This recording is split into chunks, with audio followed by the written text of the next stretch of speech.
techniques of the Jewish mystics. In the last few weeks we were discussing the goals and destinations of the Jewish mystics. Now we will begin a discussion of how they attempted to reach these goals. What techniques did they use in order to reach these goals? And I would divide the kinds of techniques they used into two major kinds, one kind of which we'll speak about tonight, and the other kind we'll speak about next week. The two kinds, I would say, essentially are what you could call normal, ordinary kinds, and the second kind would be extraordinary, paranormal kinds. In other words, normal kinds having to do with things one does in the lifestyle of the observant Jew in the normal course of the year or of the day. Extraordinary things, paranormal things, means things one would not normally do, which would include a variety of different meditative techniques. And of the different models that I suggested in the last few weeks, the extraordinary or paranormal kind would more likely, or most likely, fall under the ecstatic or prophetic form of Kabbalah than the other forms. And the person who is most closely identified with this rather extraordinary paranormal approach would be the 13th century Spanish Jewish mystic Abraham Abulafia, and those in the subsequent generations down through Hasidism who were influenced by the different meditative techniques that he developed. And next time I will spell out exactly what some of them were and give you some examples of what some of them were, so that during the cold winter months you can practice these Abulafian mantras and maybe not feel the cold. Now, in a sense, we already had begun discussing the techniques in the previous 2 weeks. And I want to give some examples of techniques we've already discussed to show you we're already in the midst of this discussion rather than beginning this discussion.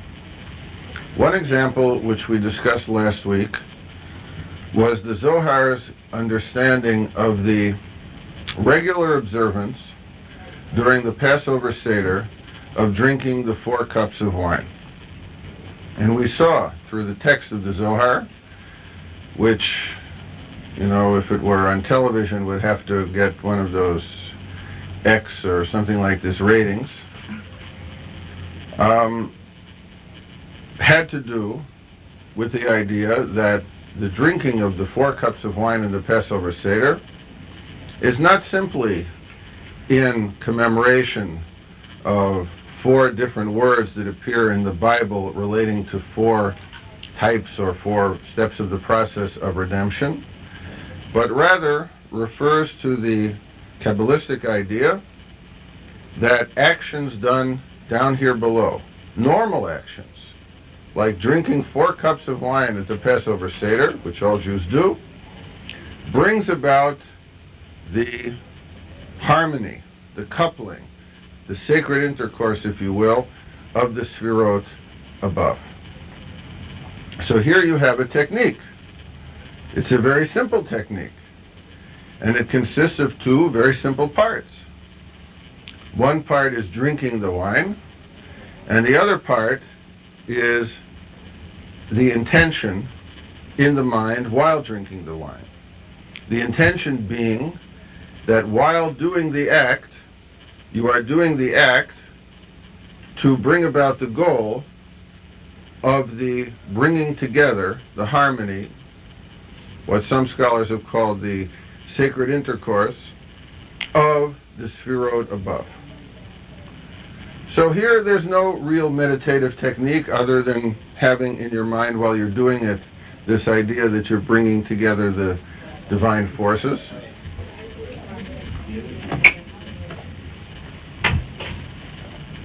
And here is a normal thing you're doing, drinking.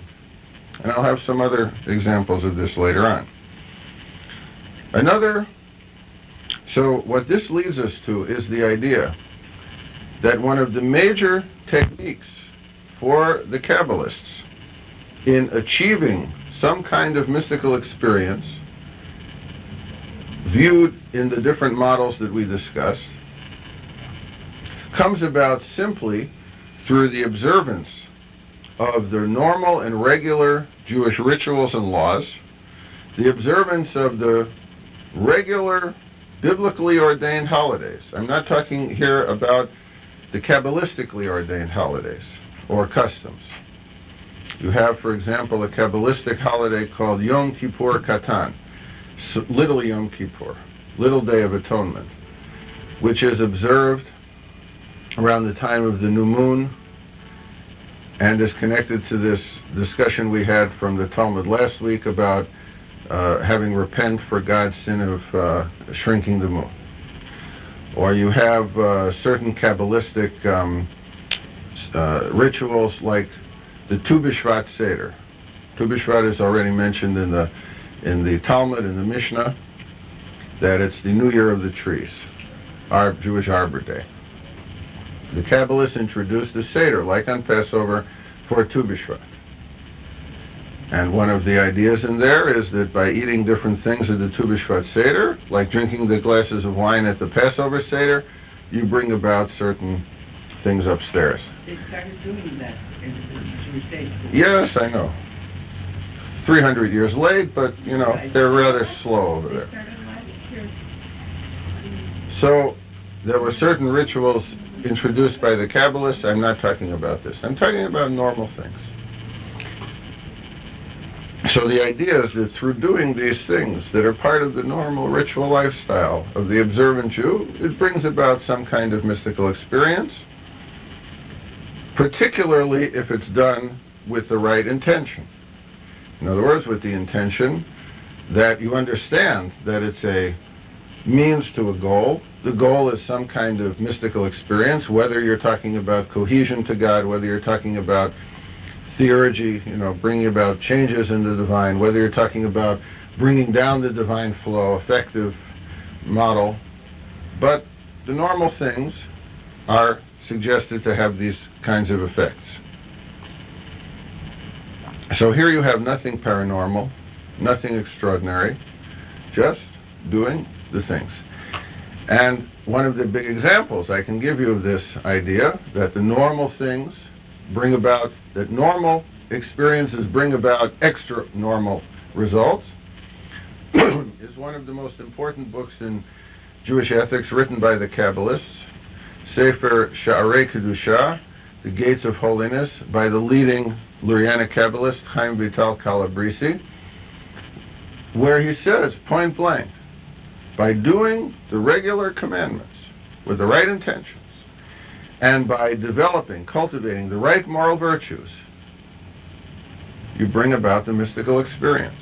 So here there's no mandalas, there's no mantras, there's no, sitting in a certain way and all these other things that you find we'll discuss next week. Here it's the simple, normal routine. What? Pardon me?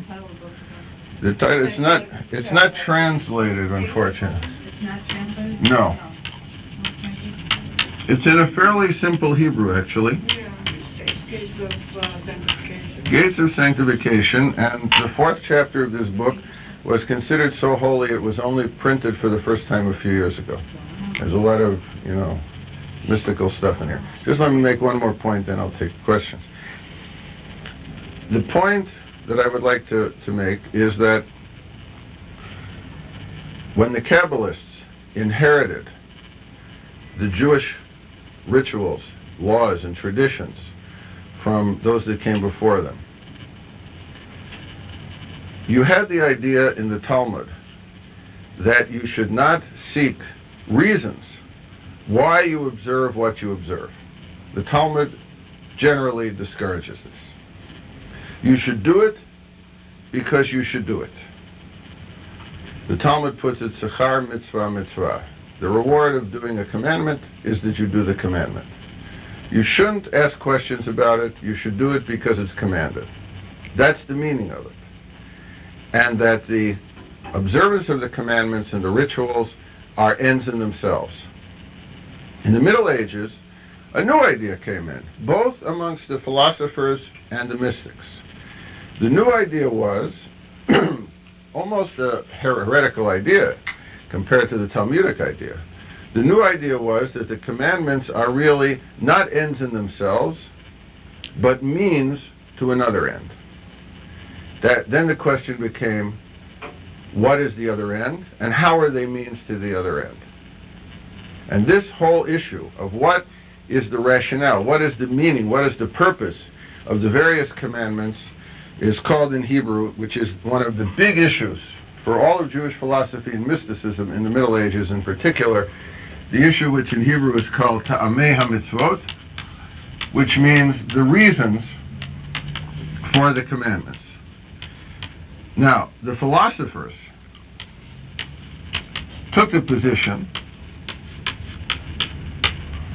that by reason for observance, we mean a rational reason.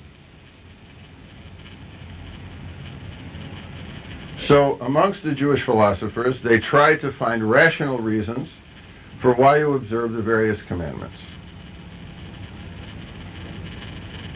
What did you translate this to? Reasons for observance.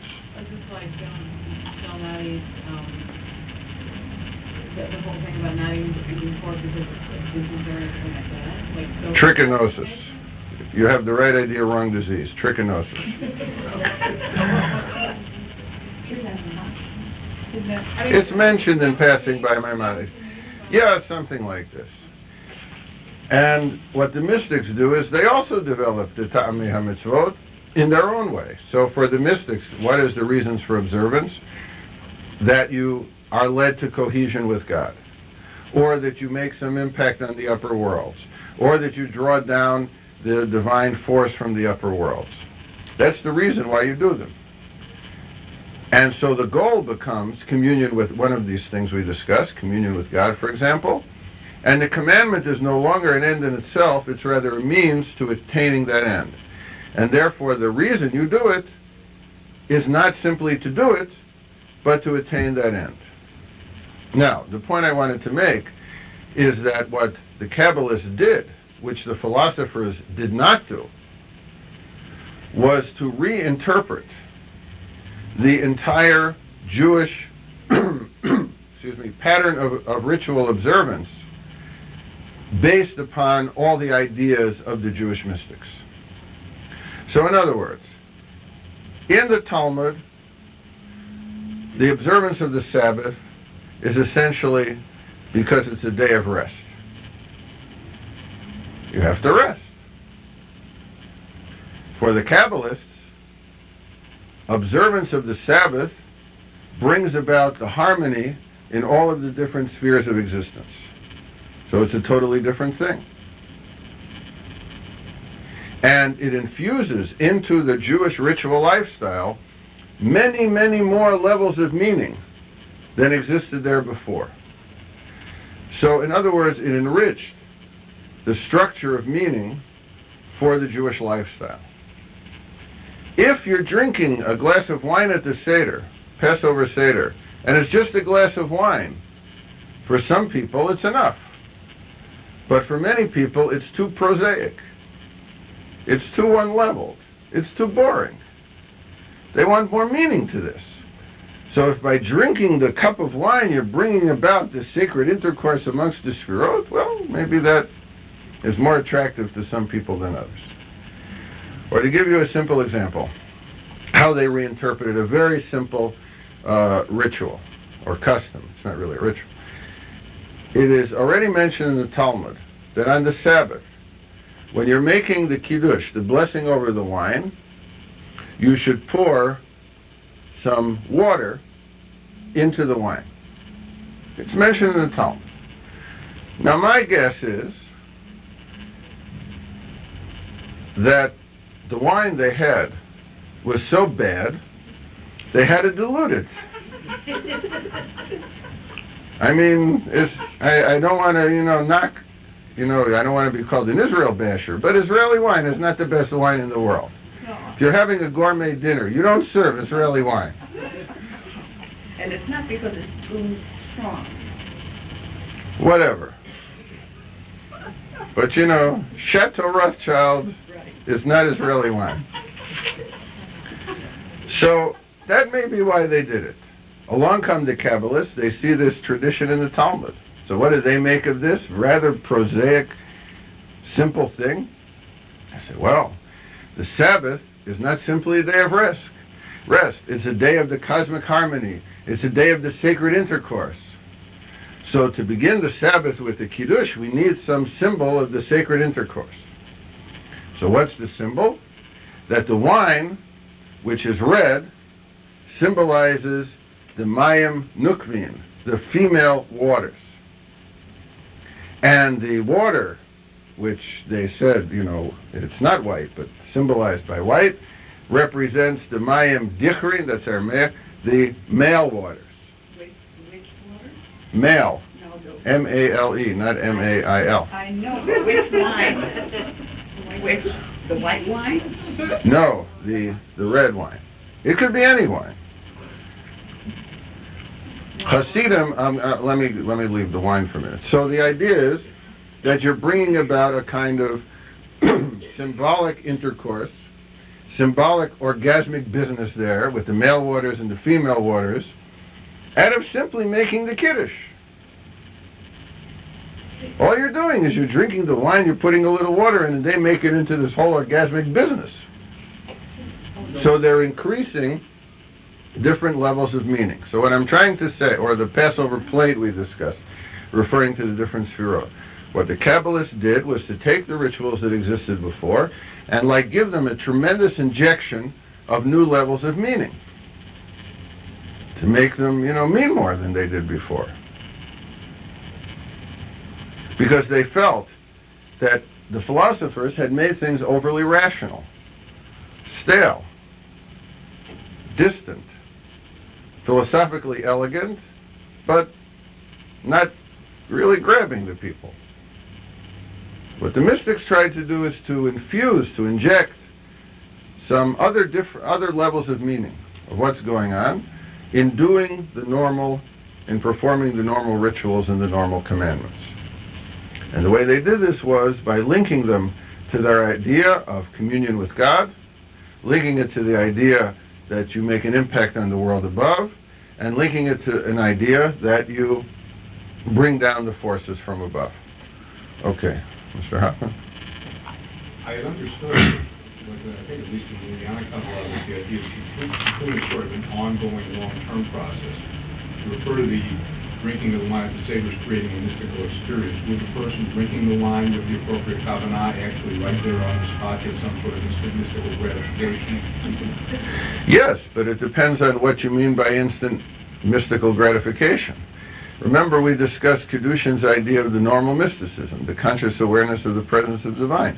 So he'd get that by knowing that he is liberating the sparks which would be in the wine, and in the water, and even in the cup perhaps. It's also a gratification. If you move into certain Hasidic interpretations of the Lurianic Kabbalah, you see, in the Lurianic Kabbalah, the sparks are sort of anonymous sparks. In Hasidism, you begin to have the idea that they relate to you personally. They're your sparks. They're somehow related to your particular soul, and you're going through these transmigrations in order to get all the sparks relating to you particularly redeemed or liberated. So that's a source of tremendous gratification. Because you don't know how many transmigrations you may have to go through to find those sparks again. You may have to go next life as a frog, and then 14 lives later as a styrofoam cup, and then you come back as a human and you finally get those sparks. It's like that story of I think I told it to you, of the Abder Rav,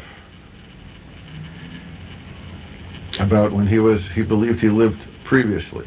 So he believed he was once the high priest in the temple. I told you the story. With the goat,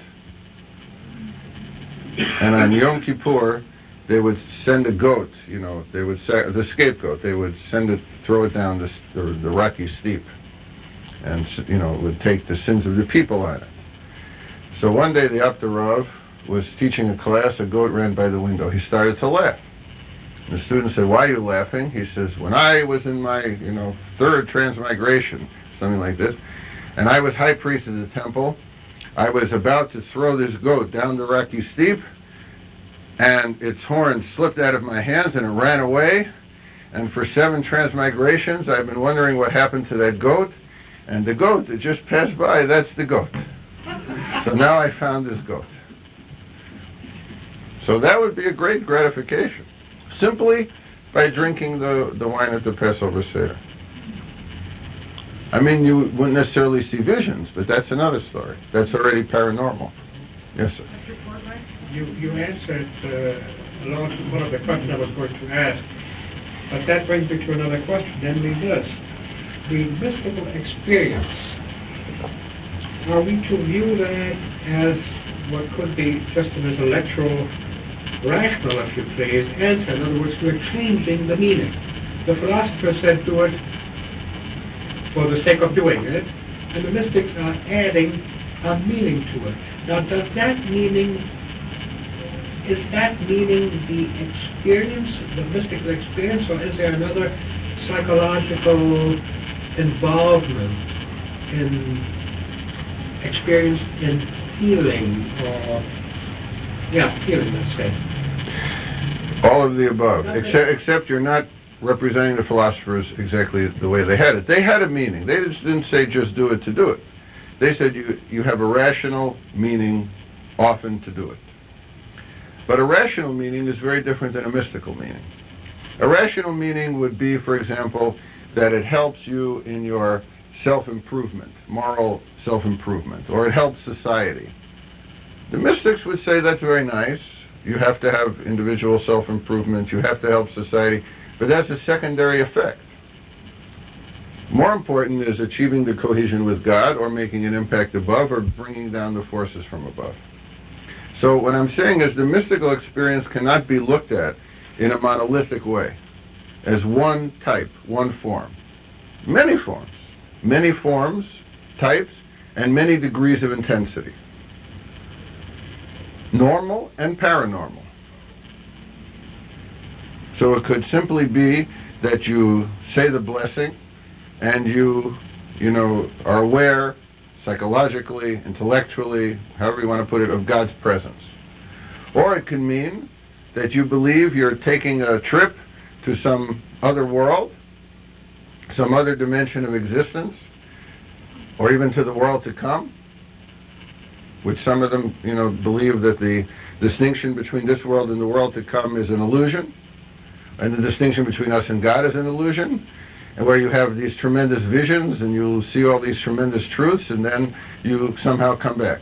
I mean, you can have it the best way to look at it would be as a kind of spectrum, where you have many different possibilities and many different intentions. So that's why I'm always trying to avoid having to define the mystical experience or mysticism, because once you define, you're locked in, and it becomes one-dimensional. The very word, define, comes from define, to limit. So why should we limit the mystical experience? You have many different forms of it. And the point that I'm trying to make here is that in order to have a mystical experience, you don't have to, sit, fast for a week and sit in a dark room and say mantras and look at mandalas to have some kind of experience that has some similitude with a mescaline trip or a LSD trip or something like this. That it's possible to have the mystical experience in the very normal course of the day, very normal routine, and it's possible to do it within the normal traditional Jewish lifestyle. And that's how the mystics saw it. But you have to be aware of the possibility. Oh, yes. Yes, because if you don't know what the goal is, you're not going to reach the goal.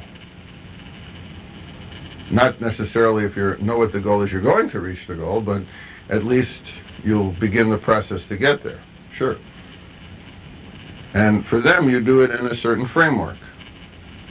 So what this part of the discussion is saying is, you don't need any secret knowledge to have the framework to attain this. If you know the traditional lifestyle of the Jew, you have it. You don't need anything else. What you may need is to develop certain discipline in terms of intention of the mind, say when you're doing the rituals or saying the prayers. But that's it. And what the Kabbalists did is they infused those intentions and those meanings into the rituals, into the prayers, into the liturgies, into the celebrations that already existed.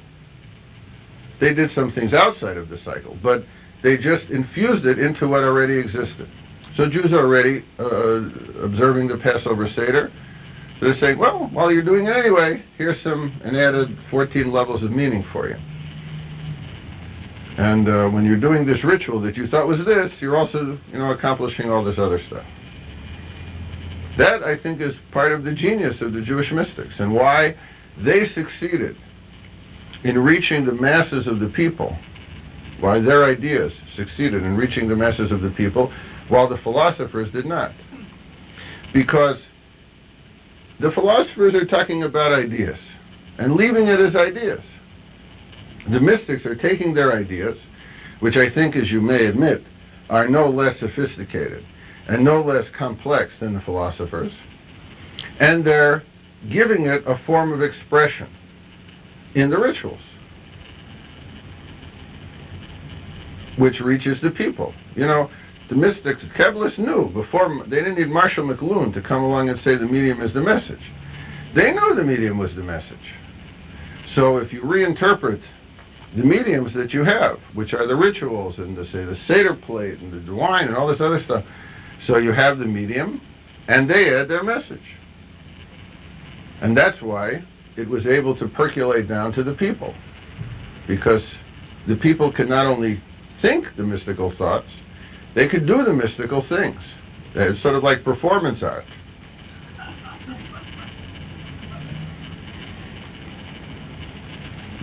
It's one thing, like in Maimonides, to think about predication of the divine attribute in Aristotle's second adjacent, but then it doesn't go anywhere from there. For the mystics, you think about the Sfirot, which is really the attributes of God, and by drinking a cup of wine, you bring about some change in this. So it's performance art. It's a ritual that enacts the ideas, not simply leaves them vague.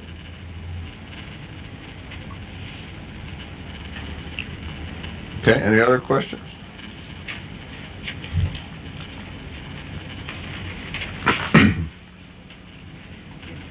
Yeah.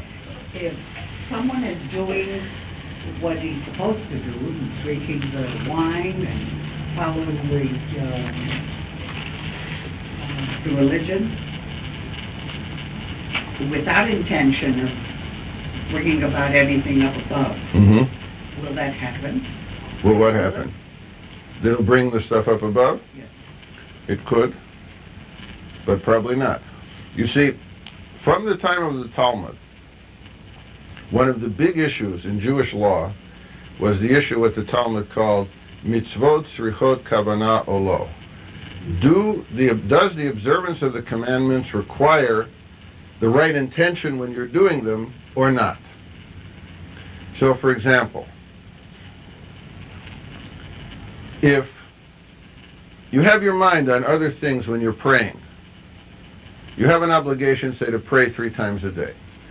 If you have your mind on other things when you're praying, you're not contemplating, you don't have intention in what you're doing, does the prayer count? Or, when you're finished, you say to yourself, well, I didn't have the right intention, I better do it all over again. Or, for example, in social mitzvot, say charity. If somebody is bugging you for a donation, and you give them the donation just to get rid of them, does that count that you fulfilled the commandment of charity? Tzedakah? Good question. It is a very good question. The levels are a response to this question. Maimonides is the levels. Maimonides is already 12th century. I'm still at the Talmud, say 1st, 2nd century. thing is that you've given to the one who's bugging you. But that's the question. In the process of performing the act, let's say in the process of praying, even though you might have been disconnected when you started it, you could be still transform that process. You may, but suppose you go through the liturgy, suppose it's Yom Kippur, and the whole day you can't get connected. You're too hungry, or, something's bothering you. So you go through all of Yom Kippur. You have to go through it all again the next day? Not a pleasant thought. Or you didn't intend when you were fasting to be contrite about your sins. Should you fast another day? So this is a big problem in Jewish law. And it's a big problem polemically, because in Christianity the intention is very central. I don't want to get into the whole polemical issue here, but there are polemical implications of all this. So, what do? Now, the general view in Jewish law, in the Talmud and in the codes, is you do not need intention, generally speaking. There are exceptions, but generally speaking, you do not need intention. This is the general Jewish legal view, the dominant view. You do not need the right intention. For example, if say you're walking down the street here, which is not uncommon, and one of these street people is following you for 7 blocks, bugging you, and you give him $1 or $2, and you buy the streetwise or whatever it is he's selling, you have, in this view, fulfilled the commandment of tzedakah, even if you intended just to get rid of him. Why? Because the result of the action is more important than the intention of the action. With this $1, he'll have a dinner. Otherwise, he wouldn't have the dinner. And the issue, say, with the prayers, according to most of the authorities, is that if you required everybody all the time to have the right intention in the prayers, people would never stop praying. They'd finish the service, they'd say, well, I didn't have the right intention, I better start all over again. Start all over again. How are you going to have the right intention the whole time? So generally they took the view, as Heschel puts it, the act is required, the intention is hoped for. Now, for most of the Kabbalists, and also, I must admit, most of the Jewish philosophers who dealt with legal issues, halakhic issues, for them, intention was required.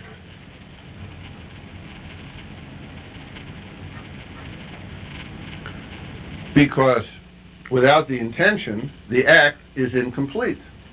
In other words, for them, the act, whatever the act is, charity or prayer, whatever it is, has 2 parts.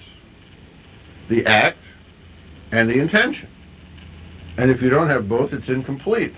So you haven't fulfilled the commandment to do the action unless it includes the intention, because the intention is part of the action. So for them, the intention is critical. What about in an evil situation, in a bad situation, the opposite? In other words, some act or that you commit or don't commit results in someone getting injured or dying, that it wasn't your intention. Their intention, see, Jewish criminal law is a whole other issue. Their intention is absolutely critical. Absolutely critical. Not only do you have to have intention, say in murder, which is very narrowly defined in the Talmud, but you have to have premeditation. The Bible says you need 2 criteria for murder, besides killing the guy, of course. One is premeditation, and the other is malice. If you don't have all those, you have other criteria. There was a lot of discussion, I don't want to get into it all, but I was at a dinner party and there was a lot of discussion about would O.J. Simpson have been found guilty under Jewish law? And I said it's a ridiculous question because, it's not a ridiculous question, but it's a ridiculous issue to discuss it without first discussing all of the background of what is Jewish law. because Jewish law operates completely differently than Anglo-American law. Let me give you one example because I don't want to get bogged down in this. But in American law, for example, you have a murder case. Who is the plaintiff? The state. In a Jewish murder case, who is the plaintiff? Family. No, not the family. God. Not God. The victim. The victim is dead. He's not the plaintiff. The plaintiff are the witnesses. The witnesses are the plaintiffs. They bring the charges. And they do the execution. In Jewish law, the witnesses do the execution. Remember? No, I'm talking about Jewish law. When you say the execution of Of the person found guilty of murder. or execution Of the person. they actually killed him. If that's what the penalty is, yes. That's what Israeli legal system. No, Israeli legal system's another business, but let's not get into Israeli. That's so complicated. It makes American law look like a rose garden. Wait, let me just finish the idea. You remember that scene in the New Testament? Jesus says, "Let him who is guilty throw the first stone." Yes. Who's throwing the stone? The witnesses. The witnesses are the plaintiffs. The witnesses are the executioners. One other point, then you can ask what you want. In American law, you're a witness. Say like this Furman idiot, detective, Mark Furman.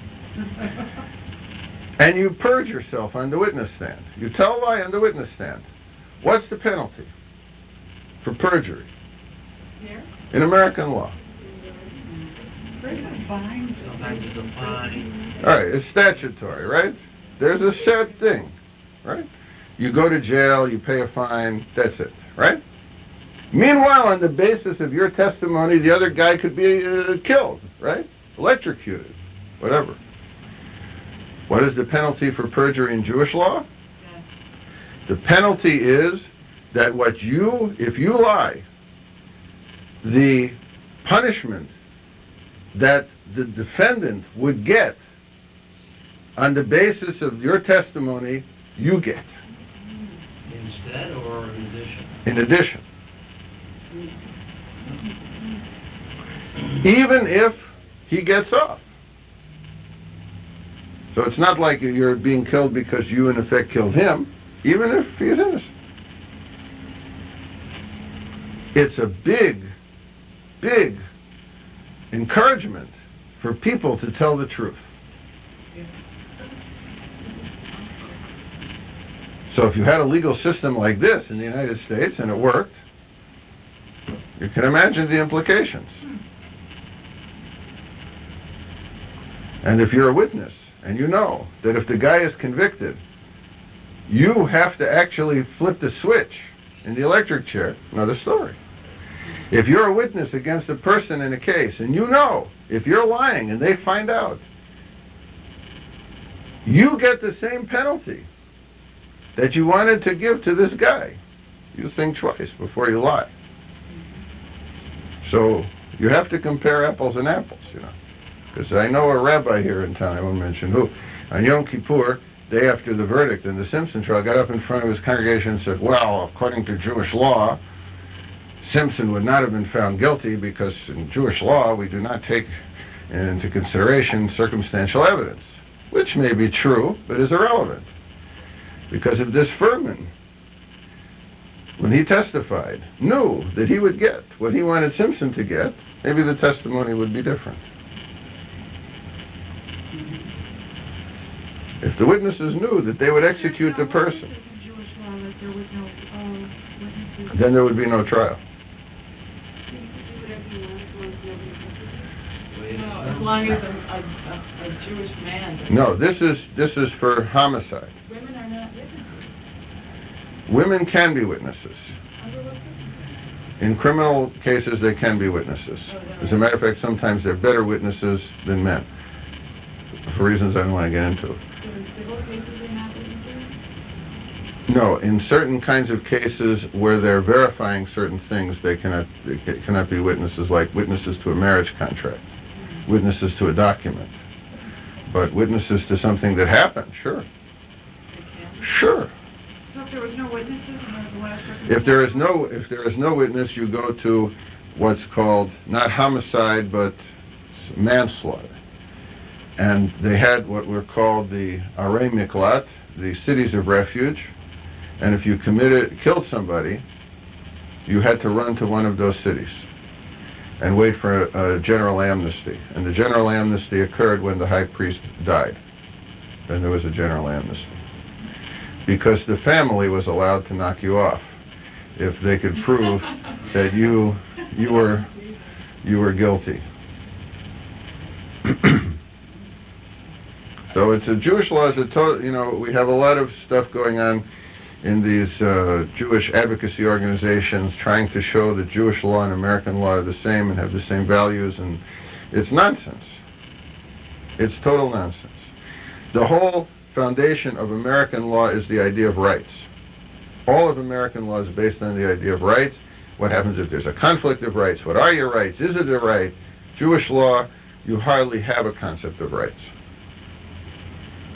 The whole issue is, what are you obliged to do? What are you obliged not to do? What are you prohibited to do? What may you do? What can you do? Rights, there's no issue rights. So the starting points are totally different, and the procedures are different, the laws of evidence are different, so, you can't argue they're coming to the same ideas. Hope that answered the question. It was a rather long answer. Now, let me try to summarize in a number of ways how religious observance serves as a means to a variety of ends, in other words, to achieve a variety of goals based on the models that I outlined during the last 2 weeks. In the mystical model, where the goal is to achieve dveikut, is to achieve communion with God, the observance of the commandments and the rituals are viewed as means to that end. Very simple. Let me give you one example from the Hasidic master, Rabbi Moses Chaim Ephraim of Sudlikov, where he says like this. If you know Hebrew and Aramaic, you'll understand this, but I'll translate anyway. Mitzvahi lashon tzav vata, which is Aramaic. The word mitzvah, the word commandment, he says, has the meaning tzav vata, meaning to bind, to attach. Hainu, therefore, kisha ha'adam oseh mitzvah, when a person performs a commandment, tzarich la'asotah, he needs to do it, b'tzavata uvidveikut lakadosh baruch hu. He has to do it for the purpose of achieving attachment or being bound to God. In other words, the purpose of doing the commandments is to be bound with God, communion with God. And it's interesting, in a way, that he translates the term mitzvah, commandment, as to bind. Because the English word, religion, comes from the Latin meaning to bind. So here the idea is the purpose of religion, the purpose of the commandments, is to attach, to bind the human being to God. And the commandment is the means in which we do it. The second example is the theurgic model, and I already gave you the example of the 4 cups of wine. You drink the cups of wine at the Seder in order to bring about the impact on the world above. And the third example we already saw it in terms of technique in the effective model is the example we saw from this mystical sexual manual, the Igeret HaKodesh, the Holy Letter, where sexual relations, if done with certain intentions, can bring down the force from above, the divine influence from above, the Shefa from above, down to our world, and draw down from our world. And certainly if this can be done through sexual relations, it can also be done through the commandments, observance, and the prayer. Now, what all of these three models have in common is that they are all, to use a fancy term, nomian. In other words, if you follow Jewish law, you accomplish all these things. What differentiates the fourth model, the ecstatic model, from the others is that the techniques that they use, which we'll talk about next week, are anomian, or even antinomian. In other words, either non-legal or anti-legal. And let me give you the prime example. The prime example in the ecstatic model is that one of the ways you attain the mystical experience in a very paranormal way is through vocalization of the letters of God's name. In Jewish law, it is forbidden, except for the high priest in the temple, when the temple stood, to say the four-letter name of God, the Yud He Vav He. You're not allowed to say it. But for the ecstatic mystic, for the Abalafian mystic, the whole basis of achieving the mystical experience is based on recitations of different variations of the four-letter name of God, which we'll discuss another time. So for the other three models, you can accomplish them. You can reach the goals and destinations by the normal, regular Jewish lifestyle. For the last model, you have other ways of doing it, which are either anomian or antinomian. Now, for the three first models, the mystical, the theurgic, and the affective, besides the nomian, in other words, the normal traditional Jewish lifestyle, there are certain anomian. In other words, things that are not precisely required by Jewish law, things that are not necessarily, commandments, but things that we do, which are normal, which can bring about the mystical goal. One example of this is sexuality. One example of this is eating food. I'll give you some other examples a little later. But I want to turn now to one commandment which is considered by the Talmud to be the most important of all the commandments, and to show how doing this commandment fits in to these models of the mystical experience. According to the Talmud, in the Mishnah, the most important of all the commandments is what? All of the commandments, positive or negative. No. There's a whole debate whether that's even a commandment. I know. Keep the Sabbath. No. I do. No.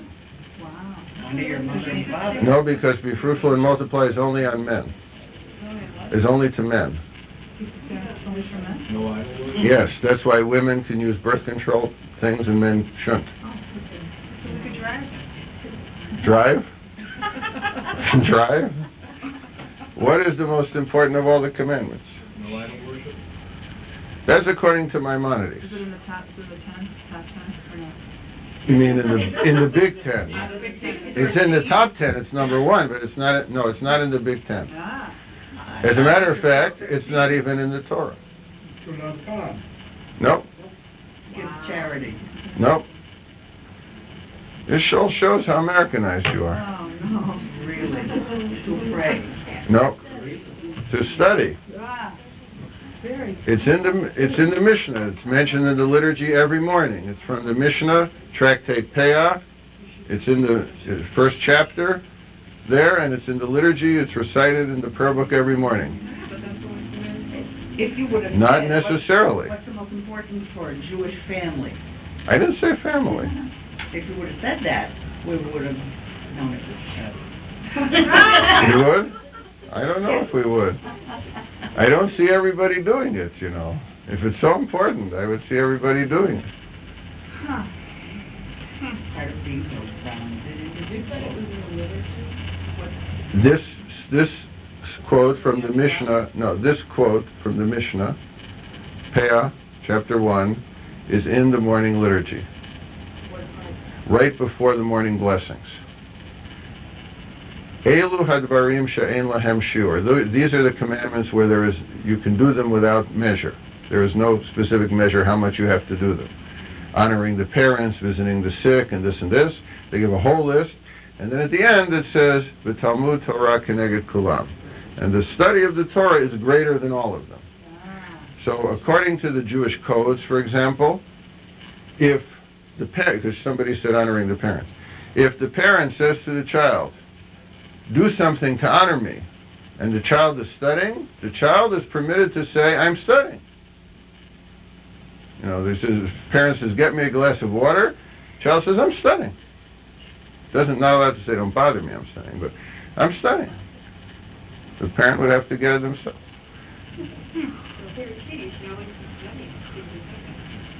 If the parents know Talmud, it's a good defense. Otherwise, you might get into trouble.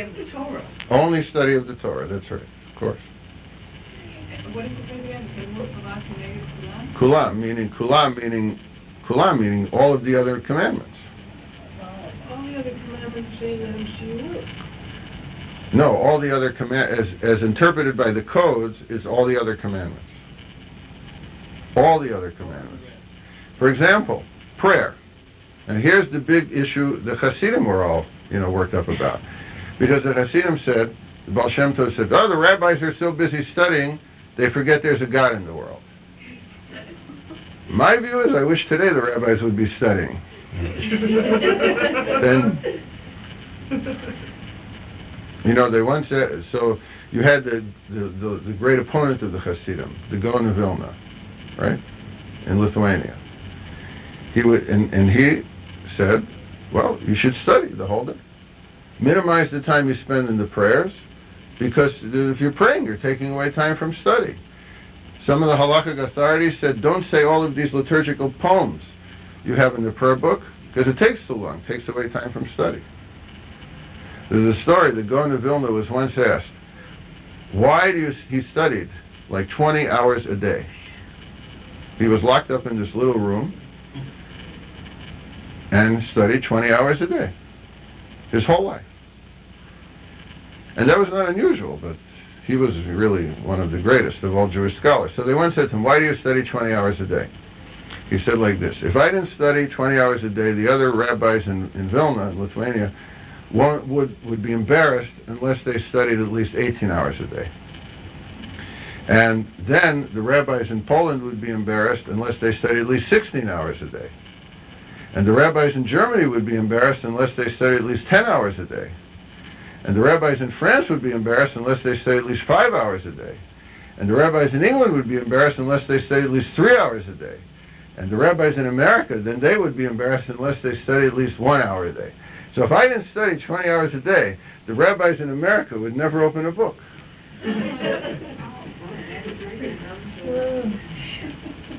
But remember, we discussed, after the destruction of the temple, the most sacred, what? He is alleged to have said that. After the destruction of the temple, the most sacred Jewish act, ritual act, is studying the book. The Torah is the book. It's the most important thing you can do. The Maharal of Prague, for example, said, Judah of Prague, he said, studying is more important than the sacrifices. If this temple was restored and we had sacrifices, it's even more important, even though it replaced the sacrifices. Why? He says, because the Hebrew word for sacrifice is korban, which comes from the root karov, meaning near, that the sacrifices bring you near to God. So Maharal of Prague said, when you're studying the Torah, you're already with God. You don't need to be brought near close to God. You're already there. I mean, you didn't have to make leaps and exits to understand that their logic usually, but then... I'm getting to the leaps now. And this is exactly the point. The point is that study meant study of the text, right? Understanding the text.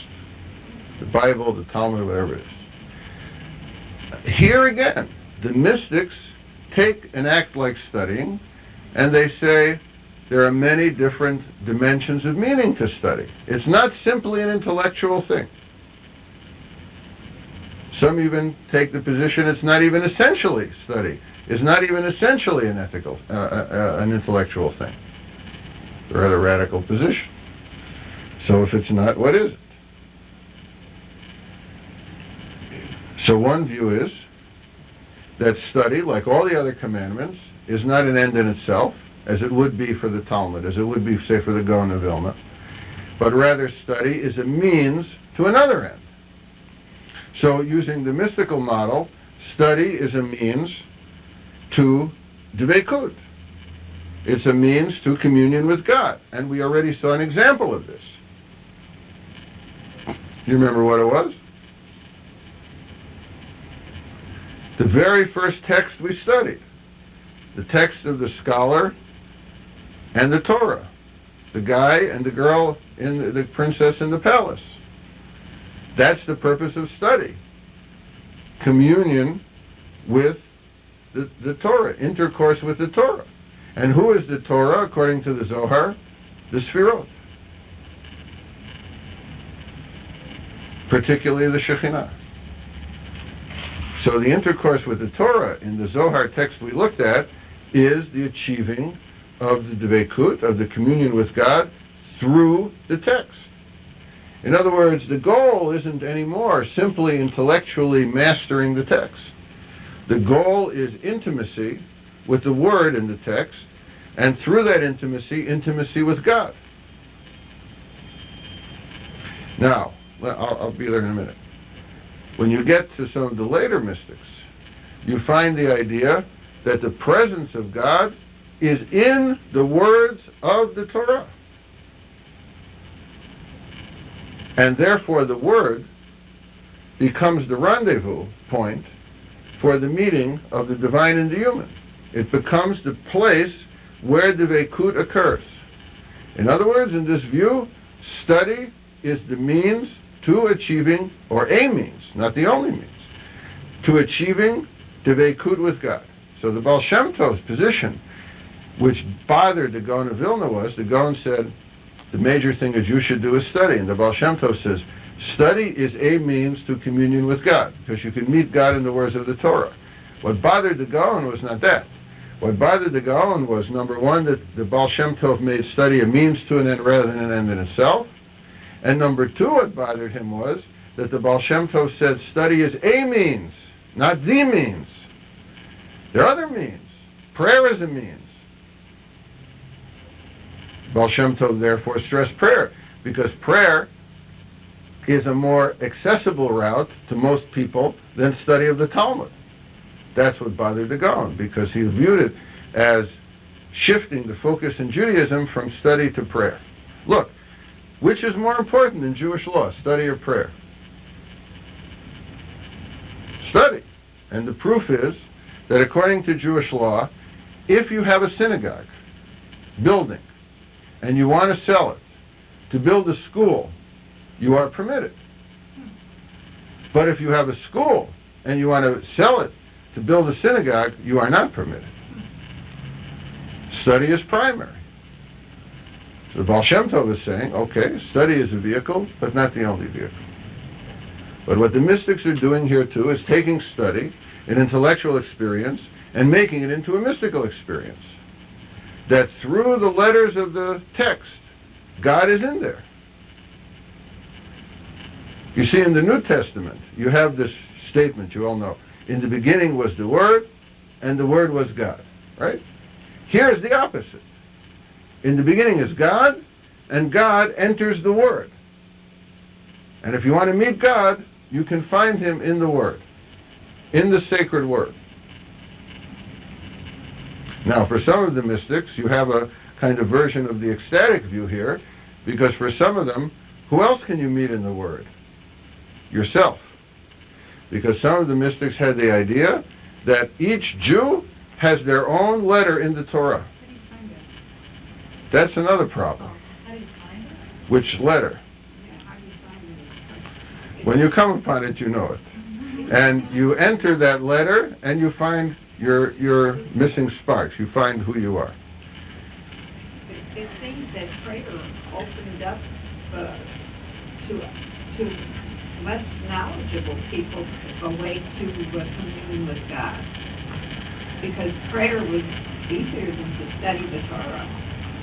That's what he said. That's what the Baal Shem Tov said. But here's the danger. The danger is that people can neglect the study of the Torah and just, go through the prayers. And the thing that Judaism would never allow is that. Because the continuity of the tradition rested on study, not prayer. And they knew it. What bothers me is that not everybody has the ability to read Torah and understand it. What happens to the person who hasn't got that? You see, that's exactly what the mystics are saying. That if the goal of study is understanding, you're right. But if the goal of study is other things, you're not right. For example, if you attain an attachment to the letters of the Torah, not an intellectual understanding, but an attachment, an emotional attachment, a spiritual attachment, and you find God this way, simply by reciting the text. Some of the Hasidic masters would recite the text of the Talmud like a mantra. You don't need to understand the mantra, but you recite the thing just like you might recite a prayer. That's good enough. That's what happens in the synagogue. People can read it, but they don't understand it, but they read it with such emotion as if they did. They do? I don't know what synagogue you go to. I think they read it like they're reading the telephone book. Sounds like a chanting of a mantra. I mean, this... It takes on a different meaning. Yeah. It takes on a different level. That's what she's saying. Uh-huh. Yeah. Well, I mean... Sure, not everybody has the same emotion, but there are people I've seen in the synagogue. What the kids want to do. Yeah. That's why, I think it was a big mistake making so many of the prayers in English. It's better because the idea was if you understood it, it'll be better. Mine is better, you don't understand. Well, even if it's in English, it doesn't mean you understand it. Right. It just means maybe you can say it. Right. I remember when they did the New English translation of the High Holiday Prayer Book, the Al-Chaitz. So in Hebrew, the confessional, the Al-Chaitz are alphabetical, right, from Aleph to Tav. So they decided they'll make them in English also alphabetical. They came to X, they had a problem. So they said, for the sin of being xenophobic. Right. So the first year they introduced everybody, what's xenophobic? Everybody wants to know what it is. What it is. So you put it in English, big deal. Right. You've been very patient. Well, I think it's probably, we've got a real ignorance here, but the idea, when the Baal Shem Tov was talking about communion with God as the purpose of study, for his opponent, and for everybody else, the purpose of study is to understand, and to understand what? To understand the meaning of the text. But why, how could you understand the meaning of the text separate from some relationship to God? I mean, that doesn't... Here was the problem, and it's already raised by the Maharal of Prague in the 16th century. If you're focused on trying to understand the meaning of the text, you're focused on trying to understand the meaning of the text. You're not focused on God. Can you put both in your mind at the same time? What would be the point of understanding the meaning of the text if you're not related to God? Because it's hard to focus on two things at the same time. Say you're studying a Talmudic text on law of bailments. So you're discussing Talmudic text on gratuitous bailments. It's a complicated legal issue. You're going to be contemplating God at the same moment? I understand what you're saying, but I don't understand on some level why it's more important to understand bailments than it is to have a relationship with God. Because without understanding the Talmud, the tradition dies. It's as simple as that. So the Gaon's position was, we have a commandment to study. We shouldn't question this commandment. This commandment is the guarantor of the continuity of our tradition. And that's what we're here for, to study the Torah. No questions asked. The Baal Shem Tov says, well, if you study and you have a God, you have a conflict that you can't do two at the same time. So with the Baal Shem Tov, the Hasidim come up with a solution. I don't know if it's a good solution, but it's their solution. Namely, the study of whatever text it is can serve as a means to the end, which is communion with God. That's the way they try to resolve this inherent contradiction. It seems to me like it's of you shan't have your dessert until you eat your dinner. In other words, until you master the foundation, you can't move on to the more spiritual or the recitation of mantras or prayers or anything like that. You need a foundation. No, the Hasidim aren't necessarily saying that. They're saying you can say the basic text as a mantra. Oh. And we know, for example, that in the concentration camps, people, while they were working, to try to avoid, thinking about what was going on there and their hunger and all the other problems, would recite Talmudic passages by heart.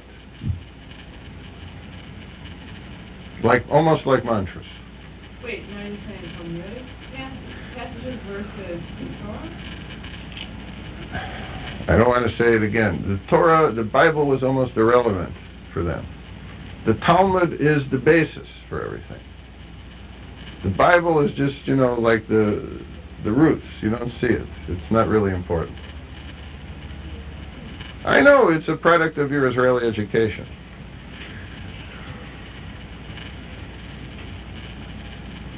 In Eastern Europe, if you said to say a kid comes out of the yeshiva, and you quote him a biblical verse, and you say to the kid, "Where is this biblical verse?" He'll say, "It's in tractate so-and-so, page so-and-so of the Talmud," where it's quoted. He's never seen it in a Bible, probably. Maybe when he was 4 years old, and he saw it in the Bible, if it's in the Torah, and he studied Rashi's commentary when he was 3 or 4 years old. But since then, he hasn't seen it. A verse, say, from Isaiah. He'll know it if it's in the Talmud. He'll know it if it's in the liturgy. He doesn't read the Bible. They didn't study Bible per se. Torah, they studied the weekly portion when they were kids. But in the yeshiva, they didn't study the Bible per se. There was no subject Bible 101. It was all Talmud and codes of law. And then later, the Jewish ethical literature, the Musar literature. Then some of the more elite, they studied the Jewish philosophical literature. And then you had different levels of Kabbalistic literature. The book like Sharei Kedusha, or something like this, simple Hebrew, normal people can more or less read. The more complex stuff, some of them could read, but not too many. And Zohar, for example, you had people who understood it, like the Gaon of Vilna, of course. And then you had people who memorized it and recited it like mantras. You can meet in Israel, Yemenite Jews, say, who know the whole Zohar by heart. Say, what does it mean? I have no idea. But they recited like a mantra.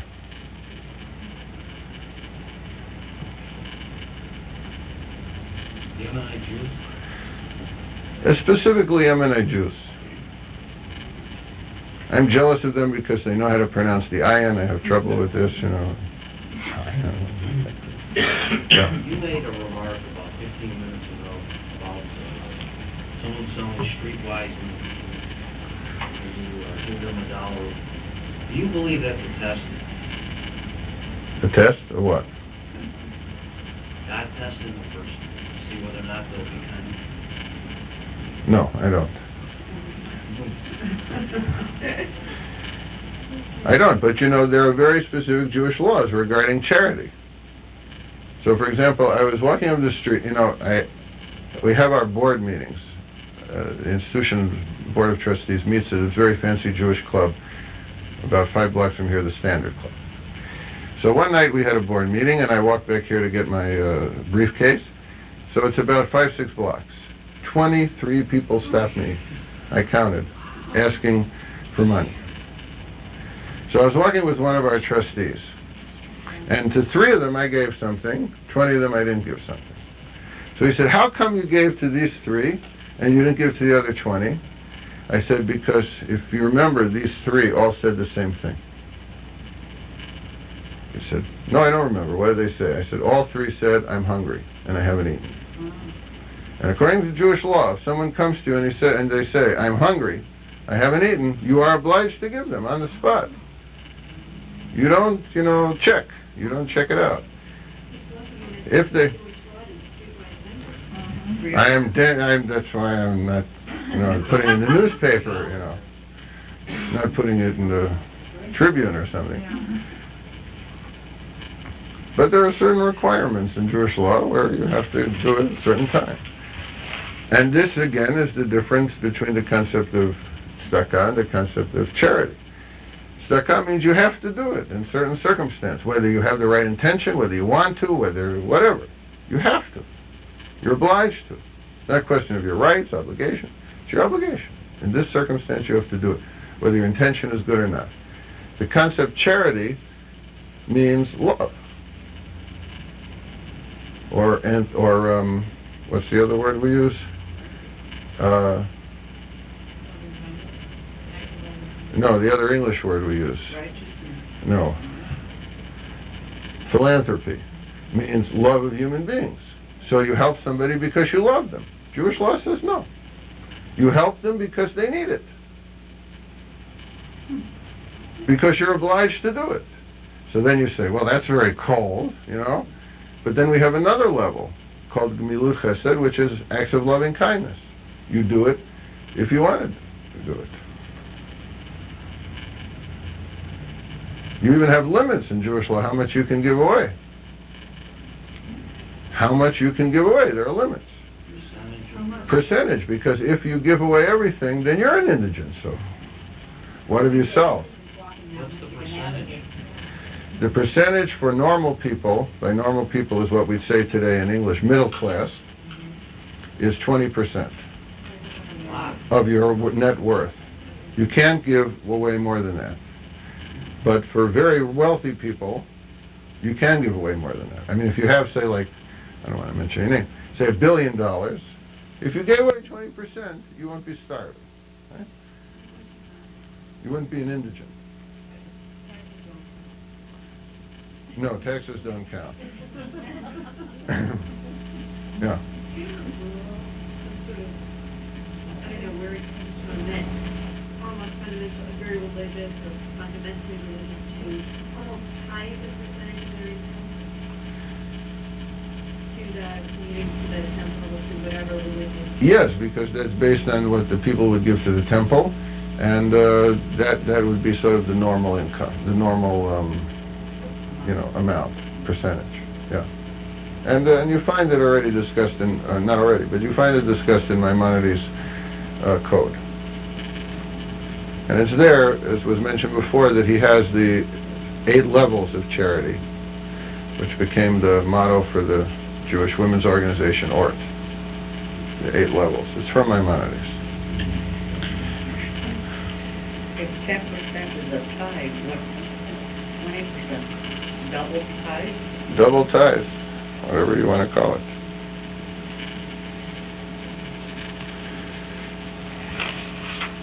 Now, so for the mystical model, the purpose of study of the Torah would be to attain dveikut, to attain communion with God. For the theurgic model, the goal would be the unification of the upper powers. For the effective model, the goal would be to bring down the light from the Torah above down here. And I want to say a word more about that idea. And for the ecstatic model, the goal is to take each letter of the sacred text and to use it as a vehicle for a meditative technique to attain prophecy or ecstasy. One final example, then we'll take a little break. And that is the whole question of what means the supernal Torah. In other words, the idea that there is a force or a source of the Torah up there. What does that mean? And here is a very important idea in Jewish mysticism that we should really spend a lot of time on, but I'll make it quick and simple and give you 2 examples. You remember when we discussed the idea of God in the Zohar, I mentioned to you you have the revealed God and the concealed God, right? You had the Ein Sof, which is God as God is, the essential God, the essence of God, and then you have the Sphirot, which is God as God is manifested, the manifested God, the revealed God. In Jewish mysticism, you have the idea that the Torah follows this pattern. In other words, you have the manifested Torah, the revealed Torah. That's what we have. That's this book we have. But that is not the real Torah. That is not the essence of the Torah. The essence of the Torah, the essential Torah, is up there in the world of the Sefirot. What we have is a manifestation of the essential Torah. Let me give you 2 examples of this, and then we'll take a little break. And then I want to show you how that affects the idea of the study of the Torah to lead to the mystical experience. Let me give you 2 examples of this. One example is in the Zohar.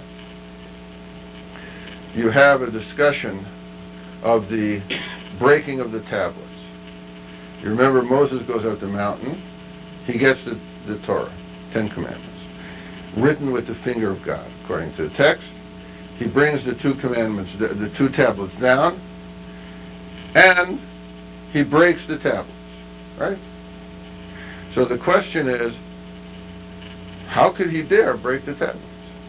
Here you have 2 tablets given to him by God, written by God himself. I mean, if you have in your house, I don't have one, but you may have one, a vase from the Ming Dynasty, right? Invaluable thing. You're not going to break it.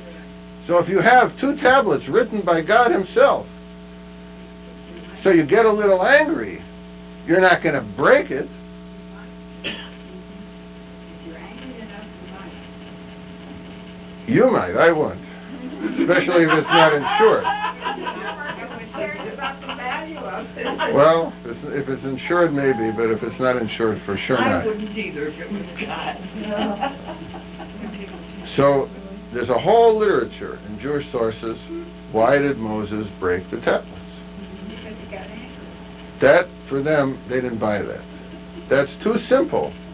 And how could Moses, the greatest of the prophets, break the tablets written by God? He's up the mountain for 40 days and 40 nights just because he gets a little upset. You know, let him take a tranquilizer, an Alka-Seltzer, you know. Why break the tablets? So the Zohar, one of their interpretations is that the Torah that Moses got was a Torah for a perfect world. It was a form of the essential Torah. It was a Torah for a perfect world. In other words, the idea was that Moses would bring down the Torah, the Messianic age would begin, the world would be perfect, and the Torah would have laws and stuff in it for a perfect world. So Moses comes down, he sees the people at the golden calf and all this other stuff going on, and he says, it just won't work here.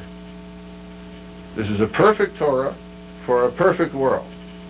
This isn't a perfect world, it's not going to work, so he destroys it, because it's not going to work. Then God says to him, go and write another set. Who writes the other set? Not the finger of God. Moses writes the other set.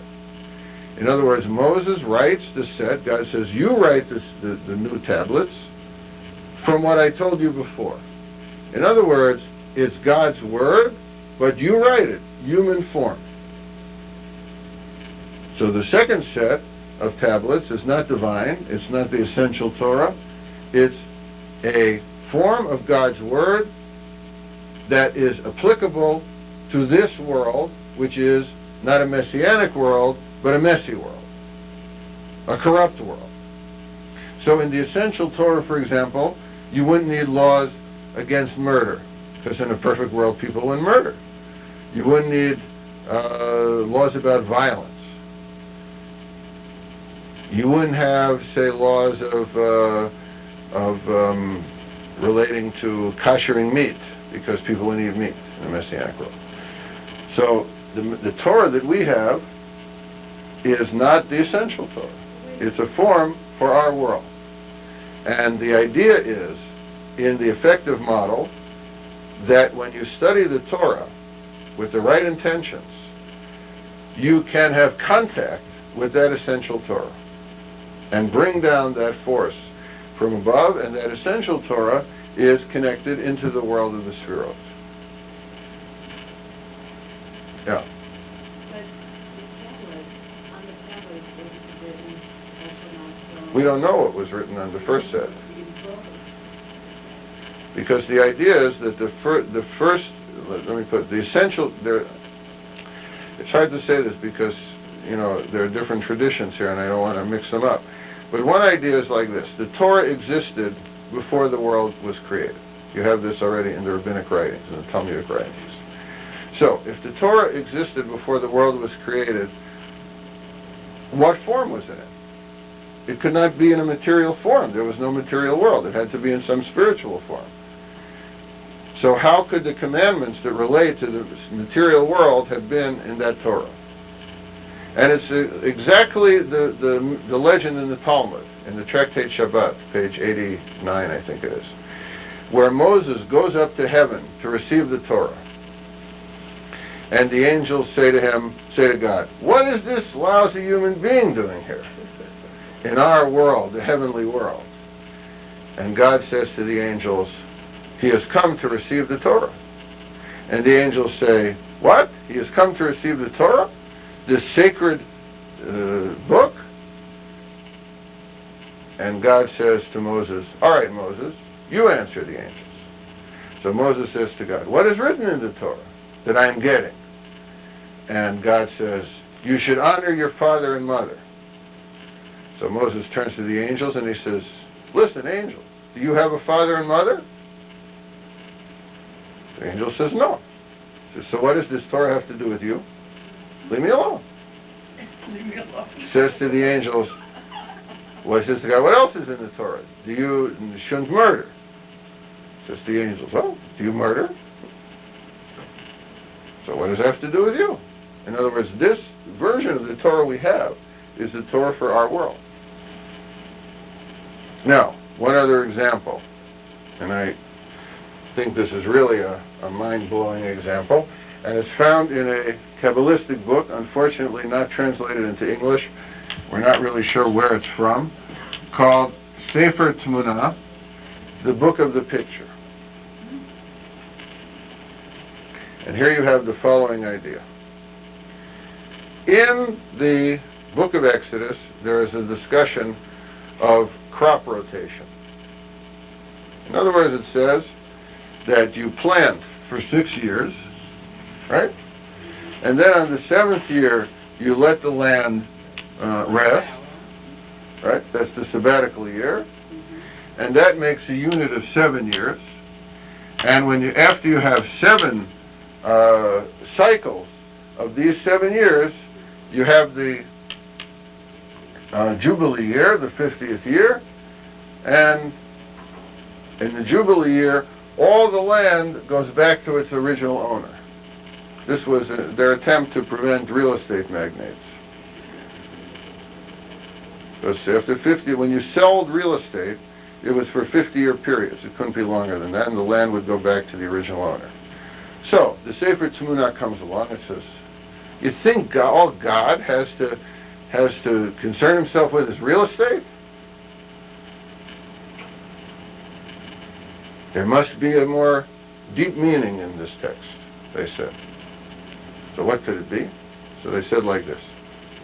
They said, what's being talked about here is not real estate. It's real estate, but on the deeper level, it's something else. The 50 years really refers to the existence of the world. The existence of the world is 50,000 years in the Hebrew calendar. Don't worry, it's not ending tomorrow. And the whole history, and they're just using this symbolically, of course. They don't mean 50,000 years per se. So the history of the universe is 50,000 years. And this 50,000 year period is broken down into 7 cycles of 7,000 years each. So, before year 1 of cycle 1, or cycle A, nothing exists, only God. After the Jubilee year, everything reverts back to its owner. Who's the owner? God. So, at the end, the world checks out of existence. In other words, here's an idea I don't know if you ever thought about. One of the big questions, I mean, kids are very intrigued with this, is when was the beginning? Or was there a beginning? Or did things always exist? So this view says there was a beginning, right? So we all know this. And the Bible says, in the beginning, God. So we're all know there was a beginning. But this also takes the other position. Is there an ending? We all say, there's a question. Did the universe begin, as the Bible says, or was it always sort of there like Aristotle says? So here it takes the position, there's a beginning. But then there's the other side of the question. Is there also an ending? When everything goes out of existence? This position is yes. Also, you probably never noticed it, it's talking about saying the prayers and not knowing what they mean, in the Adon Olam. I'm sorry, in the Yigdal. No, in the Adon Olam or Yigdal. There's the idea of the world going out of existence. I'll think of the text exactly. In other words, that there is an end as well as the beginning. So, no. Now, so there are 7 cycles, and each of these cycles is 7,000 years. Each of the cycles consists of 2 parts. One part is 6,000 years, just like you allowed the land to be planted 6 years. And then each of these cycles has a sabbatical millennium, 1,000-year period, which is the Messianic era for that cycle. Where are we now? 3. Because each of the cycles, each of the eons, is ruled by one of the attributes of the Sfirot. So we are under the attribute of Din, or justice, which is the way they explain the problem of evil. In other words, the reason that our world is such a harsh world, why human history is so harsh, is because it's ruled by the attribute of divine justice. So people are punished more severely for what they do. In the next eon, it will be ruled by divine love, by chesed, and then it'll be different eons. What's the Hebrew date? Hebrew year? 5756. So that's where we are. When we get to the year, so the Hebrew date here would be, say for us, 35756.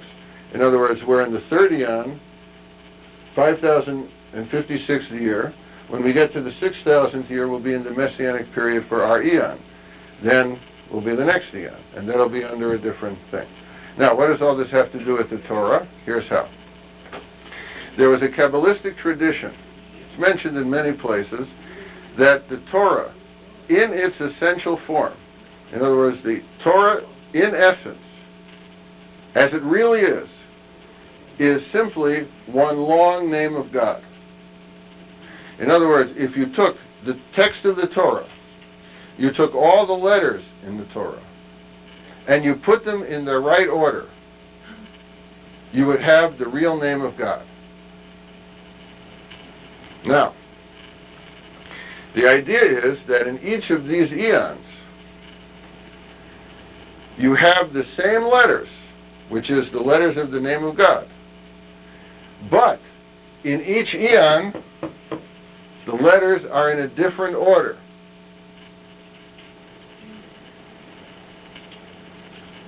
When you think about telephone numbers, there are 10 numbers. Look at how many combinations you can get from 10 numbers, right? So think about 600,000 letters, which traditionally, it's not accurate, but traditionally is the number of letters in the Torah. How many combination possibilities you have. So the idea is that in each of the 7 eons, the substance of the letters is the same, but the order of the letters change. In other words, the content is the same, because it is all the same letters. But the form is different, which means that if you take the same letters, you make different words, you have different stories, you have different commandments. It's a mind-blowing idea, I think. In other words, in the beginning, you have the all those letters in the right order. We don't know what that order is. And in each of these 7 eons, those same letters are in different order. So the content, you have the same stuff, but you have different form. Now, the idea is that, so in this way, the Torah stays the same and always changes. Different meanings? Obviously different meanings, but different texts, because the words, the letters are in different order. Now, in each of the Messianic eras for each of these eons, in other words, in the 7,000th year, in the 6,000th year period, for that particular eon, what happens is you come to enact or to understand the Torah that you have for that eon. So in other words, in our eon, it will not be until the Messianic period, the last 1,000 years, that we really understand the meaning of the Torah and the proper observances and the meaning of the narratives for the form of the Torah that we have for our eon. What does that mean? It means that right now we don't understand what the hell it's all about. Even the greatest scholar cannot understand the Torah until the Messianic era. So we have an imperfect version of the Torah because it's not in the right form, which it's only in here and here, not here, anywhere along the way. It's in an imperfect form. It's out of order, and literally out of order. And we can't understand it totally until the Messianic era.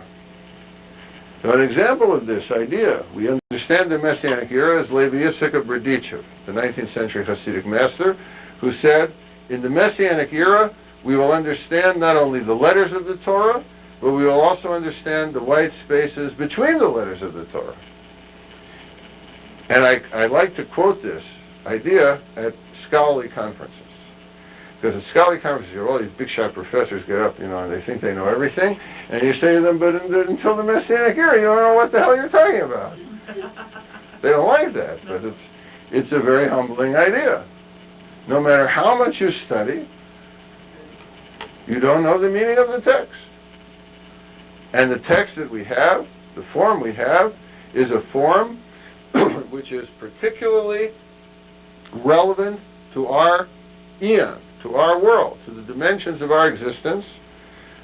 But, say in the next eon, which will be the eon of love, we'll need the letters will be in a totally different order, and the commandments will be different. Why? Because it'll be a whole different dimension of existence. So does the coming of the Messiah bring the understanding, or does the understanding bring the Messiah? Good question. Neither, because the Messiah comes automatically. And here you have a view which is one of 3 views. One view is, when does the Messiah come? This view follows a Talmudic tradition that the Messiah comes in the beginning of the sabbatical 1,000th year. In other words, in, what would it be, year 6001 in the Hebrew calendar, no matter what.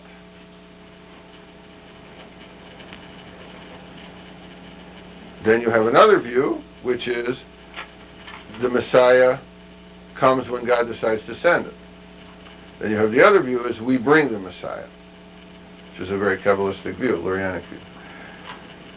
This is a totally different view. The understanding comes automatically. The Messiah comes because you've reached that point in time. Totally irrelevant to what we do. And the understanding Comes automatically by the fact that you are living in the Messianic era, and the Messianic era comes by the fact that you've gone to year 6001. Space Odyssey, 6001. Yes? What about all these movements where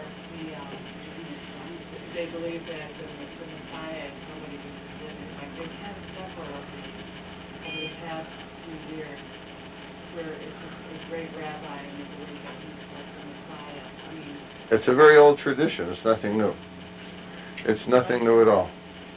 And for the Hasidim, the idea is that the Messiah, the Hasidic master, is the Messiah for his followers anyway. So everybody thinks, the Lubavitch business, where they all thought the Lubavitch Hasidim thought the Lubavitch Rebbe is the Messiah, is something new and radical, and, I don't mean that when I told you recent here, in my lifetime, that's what I've experienced, and I'm sure it's happened other times. But Sure. What I'm trying to say is, how do they integrate that with this and I remember, they don't integrate. Right. Integrating ideas is not significant to them. Just let me finish this idea, and then we'll, yeah. This is the third, whatever, unit of 7,000 years, and there was a Messiah twice before. A Messianic age, maybe not necessarily a Messiah. Not necessarily a Messiah, a Messianic age. Can you have a Messianic age without having a Messiah? Sure. He just doesn't show up. No, if the Torah is if the letters are in different form,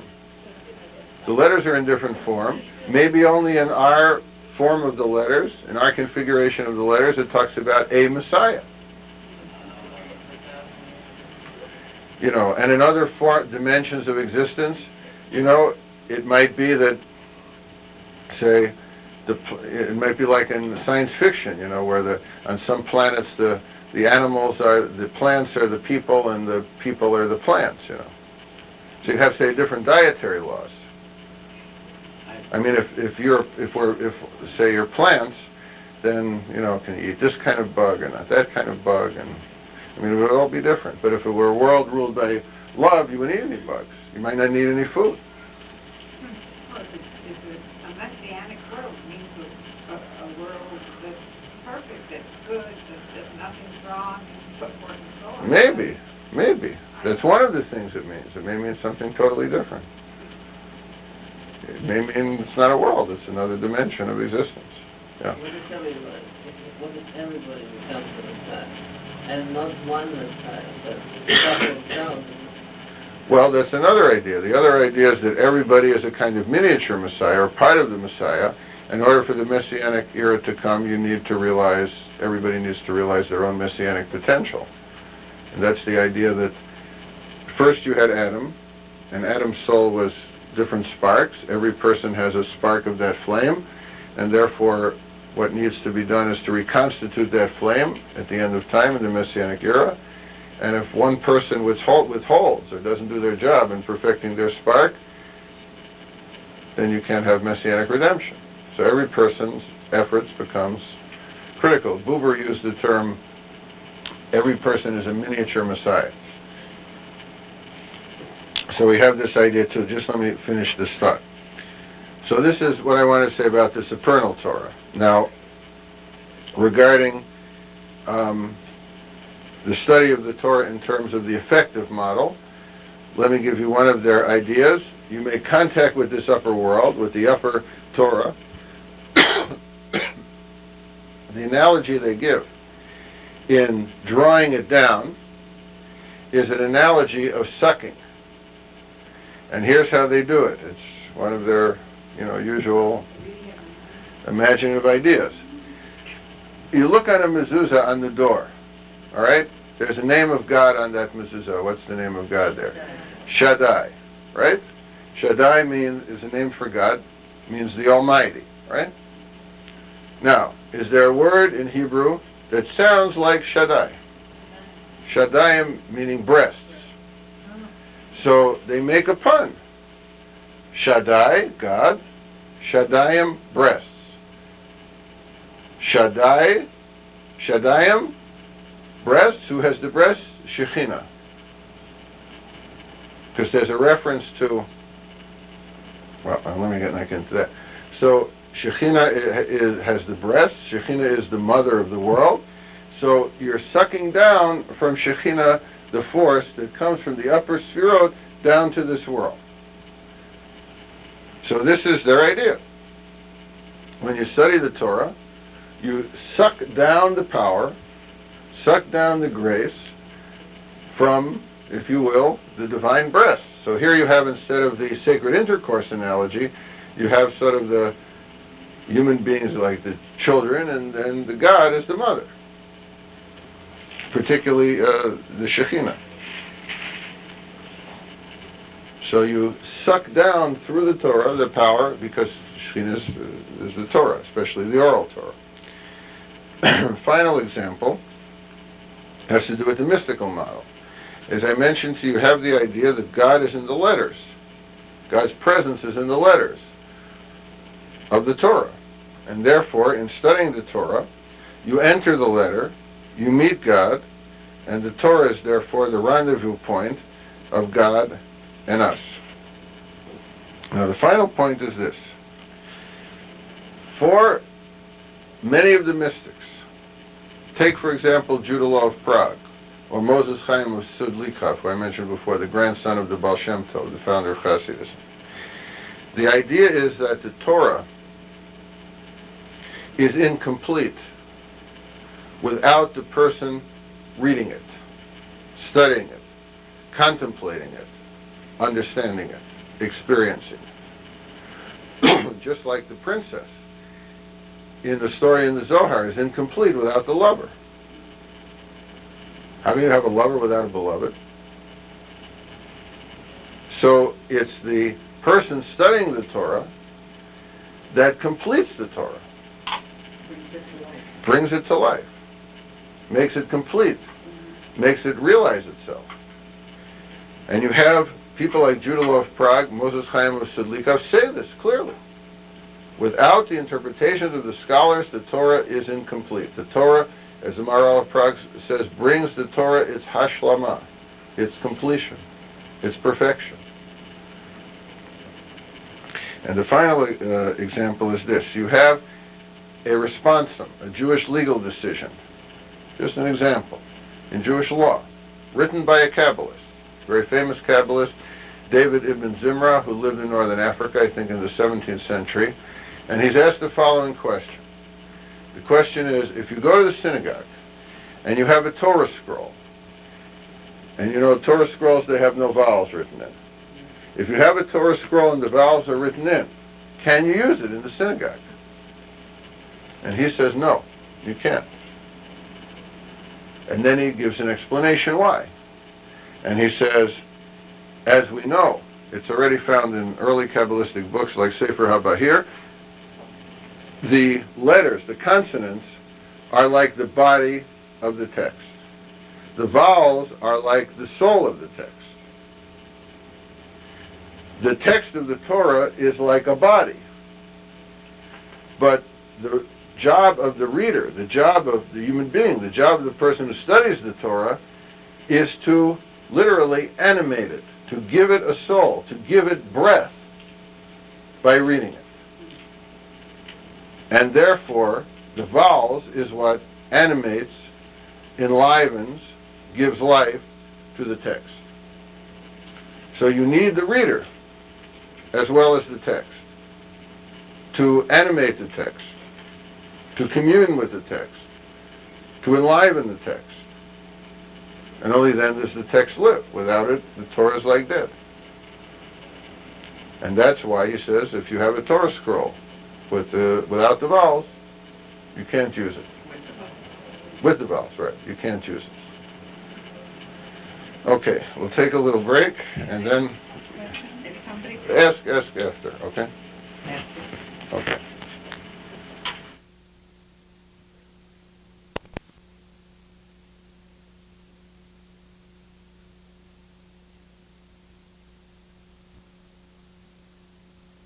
I mentioned to you up until now things that relate to the normal Jewish religious life cycle, rituals, and things like this.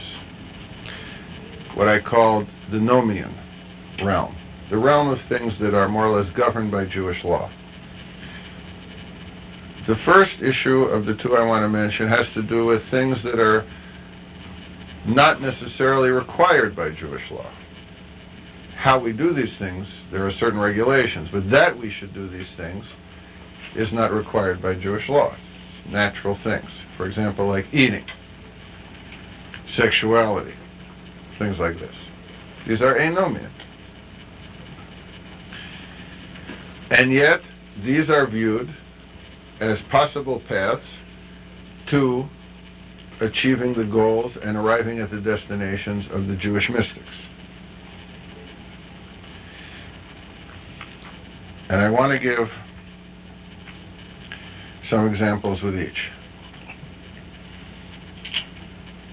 You have the idea, influenced by the Lurianic Kabbalists, that in food and in beverages and drinks, and I hate to tell you, even though you may be one of these anti-smoking fanatics, especially in tobacco, there are divine sparks.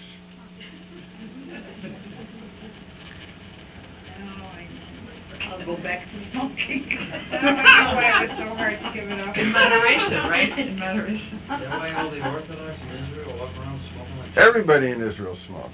Come on. Everybody, and they smoke packs. Oh, here, here. But for the Hasidim, eating, drinking, smoking was sort of like Japanese tea ceremony. You did it in a special way with special intentions to bring about certain results. And those results are the goals of the mystical experience. One idea is you have the sparks of divinity, or the sparks of transmigrated souls in foods. The especially righteous are often transmigrated, in one Lurianic view, either into fish or into tobacco.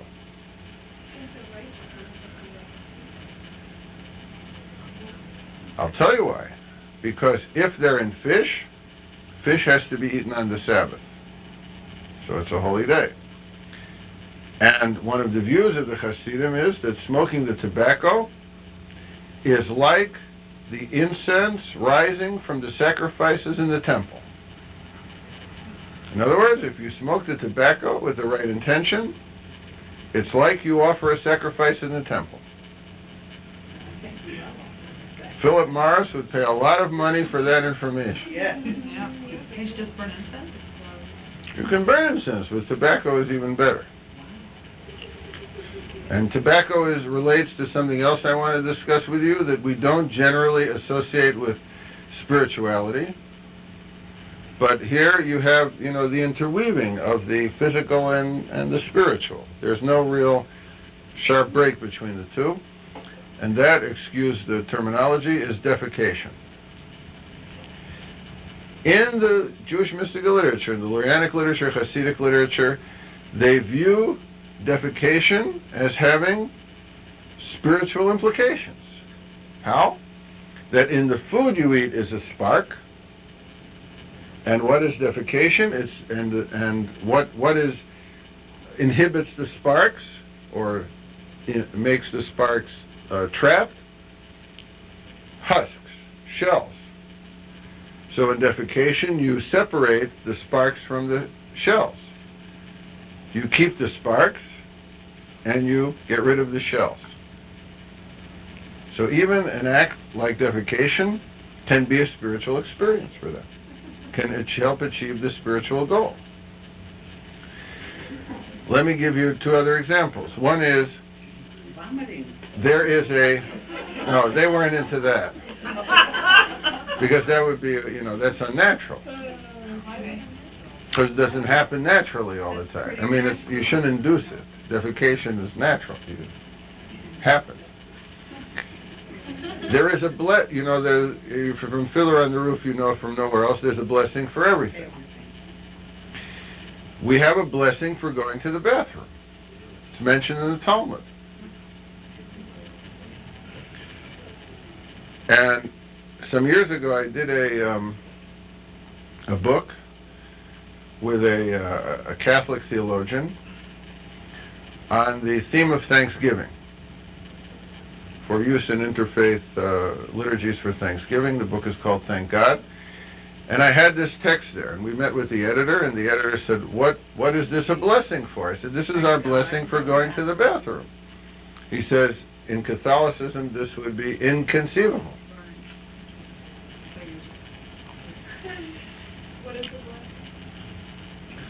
Thank God. It's a very long blessing. It's a long blessing. Like, the Cappadetta? Not that long, but pretty long. That we have ducts and openings and orifices, and if one is open, and when it should be closed, or closed when it should be open. Where everything's working already. Right. It's a kind of redemptive act. You have this bizarre story in the Talmud. I think it's in Brachot, page 60, I think. You can look it up.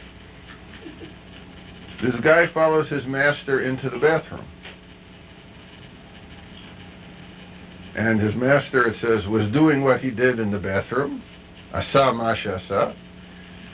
And then he sees his student standing there watching him.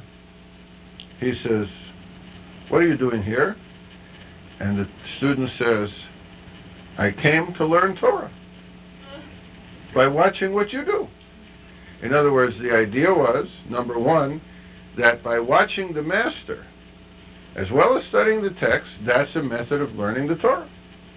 Watching the master's behavior. And not simply watching the master pray, but watching what the master does, what he does in the bathroom. In the same text, you have this story that Rabbi so-and-so was in bed with his wife, and in the middle of the intercourse, he hears somebody's under the bed, and he looks under the bed, he sees his disciple, and he says, "What are you doing there?" And he says, "Torah ani tzarich. I need to learn Torah." No, that's what the disciple said. They don't quote what the master said. So the idea is that the most physical things are Torah. The most physical things are spiritual experiences, and you have to learn how to do them. And what better way than by watching how a master does them? And what did the master say? That's not quoted.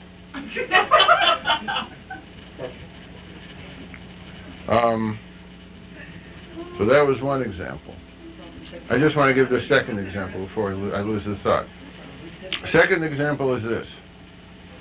The Hasidim smoked. One idea was this idea of incense I mentioned before, to liberate the sparks. But the time when they smoked the most was before the morning prayers. And one of the things that they were attacked by their opponents about was that you're supposed to say the morning prayers before a certain time of the morning.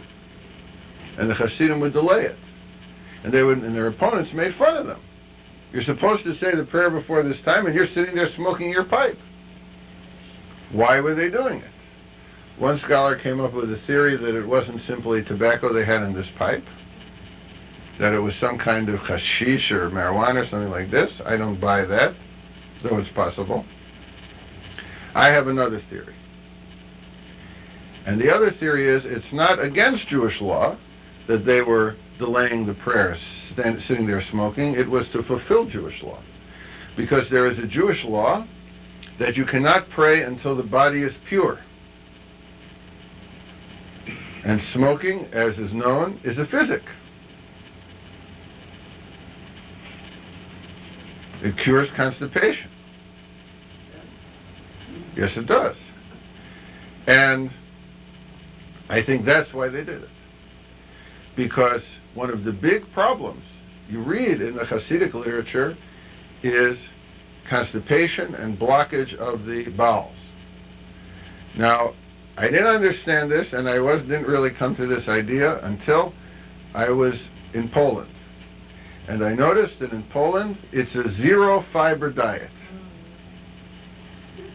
Bread, potatoes, cheese, eggs, fish, meat, but hardly any fiber. You order a salad, they bring you carrot, they bring you cabbage. That's their idea of a salad. No fruit, vegetables, nothing. So if such a diet, you eventually would have blockages. And that no wonder in the Hasidic literature written in Poland, they're always talking about this. And if you have to evacuate the bowels before praying, it's no wonder they did all this smoking. Because that was one of the ways, it seems to me that's why they did it, which was in fulfillment of this legal requirement, not of being pure, which for them was more important than time, than meeting a certain time frame. But do they still talk a lot in Poland? Oh, sure. That's major.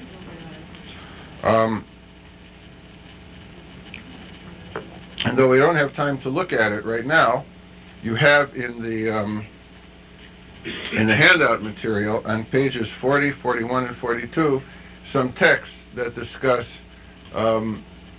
food, eating as a prelude to some kind of religious experience.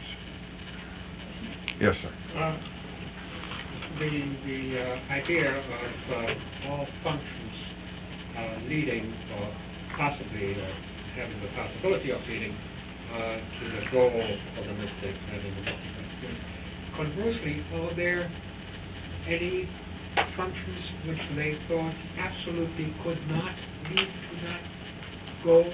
Yeah, sins. As Sin. all of human functions? Well, this is a very complicated and very important question, because the question debated throughout the whole history of Jewish ethics and all ethics. Is ethical behavior natural behavior, or is ethical behavior by its nature a suppression of natural behavior? You have both views. Well, that's a question of a, well, yeah. But in the course of the normal natural behavior, normal natural functions, when you went from defecation to... You mean like bodily function? Yeah, bodily functions. Was there something where they said, this will not lead to that goal? Yes, for example, Jews eating Big Macs will not lead to the goal. One of the big questions they're discussing is how do Jews liberate sparks in non-kosher animals. Non-kosher animals also have sparks, so they have two views. I mean, they have more than two views, but amongst the views. One view is, by not eating those animals, you liberate the sparks. And the other view, which you find rarely, but you find it, is that Gentiles who do virtuous deeds, say with the energy they get from eating those animals forbidden to Jews, they can liberate the sparks in those animals, non-kosher animals. Or by using certain non-kosher animals for certain things, like a horse is not a kosher animal, right? But if you ride the horse to go see the Rebbe or something like this, you're not eating it, but you're using it for a sacred purpose, so you have a chance of liberating its sparks. Or, for example, say chalk. If I'm using this chalk to teach all this stuff, it's liberating the sparks. If I'm using the chalk to write dirty graffiti in the bathroom about my colleagues, it's not liberating the sparks. What about the thought? But the question is, what is normal and what is regular? I mean, is murder normal? So if you'd say the virtues are normal, you'd say murder is abnormal. But if you say, it's normal to people to have a homicidal instinct, so murder is normal. The fact that you don't murder in that view would mean that you're suppressing your natural instinct. Or, for example, sexual instinct. What prevents, say, a person from raping another person if they have the desire to have sexual relations with that other person? Is this normal that they have this desire? Or is suppressing it in certain circumstances normal or abnormal? Or against the normal? Suppression of the normal. Depends how you look at it. And it's a big debate in ethical theory, whether the cultivation of the moral virtues is the cultivation of the normal, or the suppression of the normal, or both. And this leads me to the final issue I wanted to discuss tonight, and that is the idea that the cultivation of the moral virtues for the Kabbalists is a means to the end, which is the mystical experience. In Hebrew, you have the term we mentioned a number of times tonight, mitzvot, which means commandments, but you have a very similar term, midot, which means the ethical values. And for the Kabbalists, there is an interrelationship between the two. That the cultivation of the moral virtues and the contrary, the suppression of the moral vice, helps you as a vehicle to the mystical experience. And the one moral virtue that for them is the most central in attaining the mystical experience, however we want to define it according to our different models, is the virtue of humility. And the moral vice, which for them is the most dangerous or the most prohibitive or the most counterproductive in attaining the mystical experience, is the opposite of humility, which is pride or arrogance. Now let me give you an example of how that breaks down. The idea is that egocentricity, what in Hebrew would be called ga'ava, or pride, or geut, arrogance, is a blockage to relationship with another person, but for their purposes, with God. That the egocentricity, is a blockage in the relationship between the individual and themselves, between the individual and somebody else, and between the individual and God. Let me give you an example. In Deuteronomy, there is a verse. Moses is talking about, in retrospection, about the giving of the Torah at Sinai. He's talking about it in the past, and he says, on that day, I, Moses, stood between you, the people, and God. So one of the Hasidic masters took this verse, on that day I stood between you and God, and he interpreted it like this: the I stands between us and God. The ego stands between us and God. On that day I stood between you and God. Now, give you an example of how this plays out with our various models.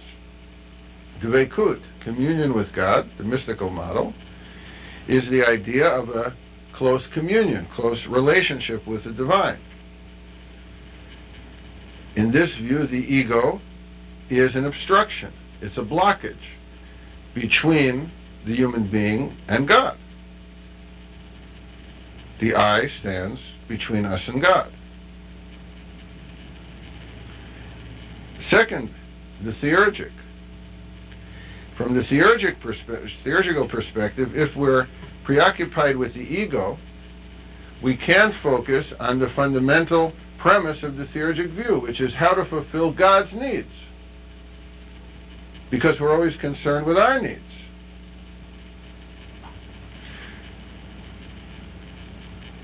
From the effective model, the effective model is concerned with, for want of a better term, universe maintenance, namely with the good of others, bringing down the divine forces to help the conditions down here. If the person is egocentric, they're not going to be concerned with the needs of others. And in the ecstatic model, which we'll discuss more next week, if the person is egocentric, as Abulafia puts it, their soul is in knots. K-N-O-T-S. Their soul is knotted up.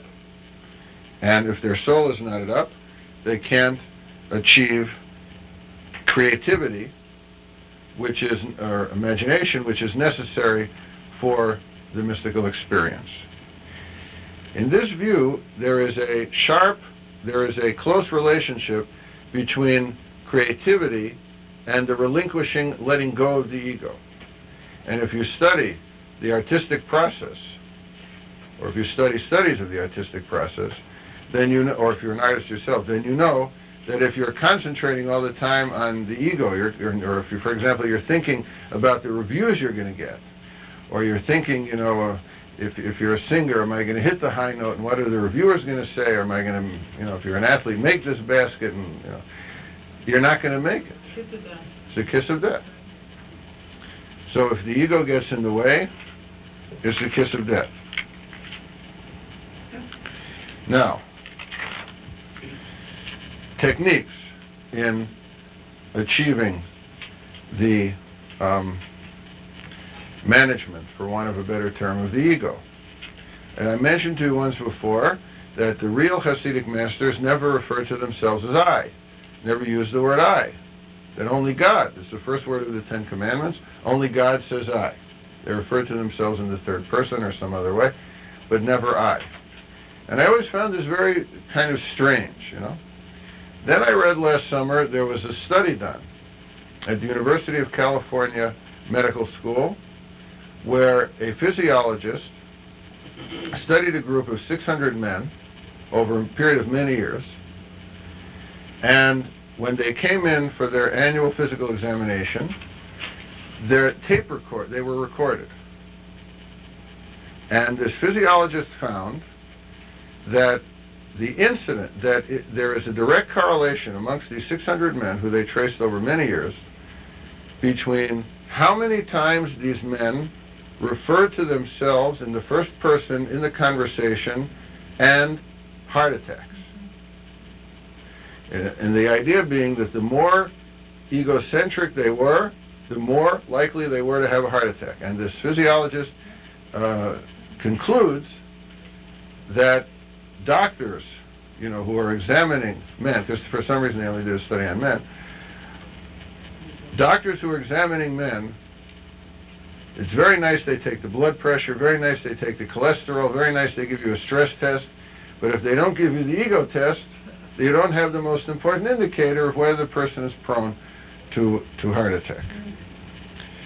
Second idea is, in terms of the methodology, is that arrogance, pride, is a form of self-delusion. And when a person is deluded, they cannot experience the cohesion with God or the cohesion with the truth. Pride, according, say, to Luzzatto, who was a great Jewish mystic, but who also wrote in the 18th century in Italy, who also wrote one of the greatest books of Jewish ethics. It's translated into English, called The Paths of the Upright, or in Hebrew, Mesilat Yesharim. There are two English translations of this book. He has a whole section on pride. And he says it is delusionary because the person who is arrogant thinks they are more than they are. So they thinks the path, Luzzatto, Moses Chaim Luzzatto. He had very unusual Kabbalistic ideas, which threatened the chief rabbinate in Italy, so they put a ban of excommunication on him that he could not write Kabbalistic books. So he wrote this ethical book, The Paths of the Upright, in which supposedly there are no Kabbalistic ideas. And if you read it, they're hard to find. He really camouflaged them very well. And one of the forms of self-delusion he talked about is very clever. He called it the delusion of a person having pride in their humility. In other words, a person who acts in a certain way, so everybody should say, look at how humble he is. So he says, this is a pride in its humility. Then he says, there's another false kind of humility, which is not good.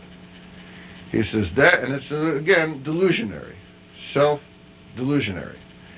He said, that's the person who uses humility as a way of escaping responsibility. In other words, the person who can do something, but who pretends he's so humble, you know, he can't do it, not because he can't do it, but because he wants to get out of doing it, or because he's afraid to do it. Like doing the dishes. Like if you say to a child, you can get an A in this course, and the child is smart, and the child can get an A in the course, and the child says, no, I'm not as smart as all my friends, I can't get an A in this course. That's a false humility. One you hear all the time. And the classic example of this is the statement attributed to the Hasidic master, Rabbi Bunam Pshischa, a Polish master of the 19th century. He was once asked, what is a chassid? So he said, a chassid is one who goes above the letter of the law. So the disciple asked him, what is the law? And he said, the law, there's a law in Deuteronomy, I think it is, you should not deceive your neighbor. So the disciple said, and what is the chassid who goes above the letter of the law? And he said, the law is you should not deceive your neighbor, but if you go above the letter of the law, it means you should not deceive your own self. Let me just make a few quick comments because we're already over time. One of the manifestations of pride that runs throughout all of the Jewish ethical literature, and especially in the Kabbalistic literature, and particularly in 19th century Polish Hasidic literature, is the idea that anger is the expression, the prime expression of pride. And that the technique to control anger, which in their view comes from pride, is critical in order to be able to perform the commandments and therefore in order to achieve communion with God. I doubt it, if I could. One of the manifestations of pride is the idea that anger is an expression of pride. Yes. And that therefore you have to control anger, and controlling anger is a technique in order to achieve, which is, I'll mention now as the next step, which leads you to the mystical experience. And the next step is what they called in Hebrew hishtavut, which in English is equanimity, comes from the word shaveh, meaning equal, and it means to take everything equally. In other words, if somebody's yelling you that you're terrible, or somebody's yelling you that you're wonderful, you just let it roll off your back. It was a virtue cultivated by the Stoics, but found its way into Jewish literature, because if you take, and this is the last point, because I know we're over time, I'll pick up a few other things on this next week. If you take your praises of you too seriously, then you'll commit the sin of pride. It's egocentric. Then you can't make the connection with the divine. If you take the deprecations of you that are coming from somebody else too seriously, then you'll fall into a depression. And here's what I think is one of the great psychological insights of the Baal Shem Tov, the founder of Hasidism. And with this happy note, I'll close. Namely, the Baal Shem Tov taught that pride is like a coin with two sides. One side is arrogance, thinking you're more than you are, but the other side is depression, thinking you're less than you are. They're both forms of pride because they both focus on the ego. They both put the ego at the center of the consciousness, and therefore obstruct the relationship with the divine, relationship with others. So, in other words, depression is the flip side of pride. Now, the Baal Shem Tov said it, so everybody says that's nice. The great Chacham Heinz Koho down at the Department of Psychiatry at the University of Chicago finds exactly the same results studying adolescent American girls, and everybody says, oh, what a great genius. Well, it makes sense because most people practice spirituality when they are high. Because your focus shifts from internally to something else, to a higher being, or the whole concept behind AA. But the idea is that depression is dangerous. And I'll give you one final example, and then I know where you have to go. Arrogance is the opposite of depression. Yes. The other side up. The depression is dangerous and doesn't necessarily lead to spirituality. I have a friend who is a professor at Ben Gurion University in Israel, and he is very interested in body language in the Bible. Body language in the Bible. So when it says, for example, and this is the example he gives because I don't want to give other examples, we don't have time. He says, before Cain killed Abel, it says in the Bible, "V'naflu panav," literally means his face fell. What does that mean? His face fell. And then it says, Vayichar af, and his nose got hot. In Hebrew, Vayichar af means, figuratively, he got angry. So he did a whole study of all the times this appears in all of the ancient Semitic languages, and he did study, and he looked into studies of depression, and he found out that the translation of the term before why Cain kills Abel is because v'naflu panav and v'yichar af means he was depressed.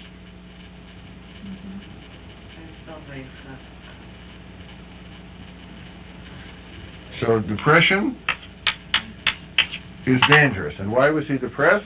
Because God liked what Abel gave him and didn't like what he gave him. He felt deprecated. All right. So I'll just finish this up with a few remarks next time, and then we'll discuss extraordinary things. Yeah.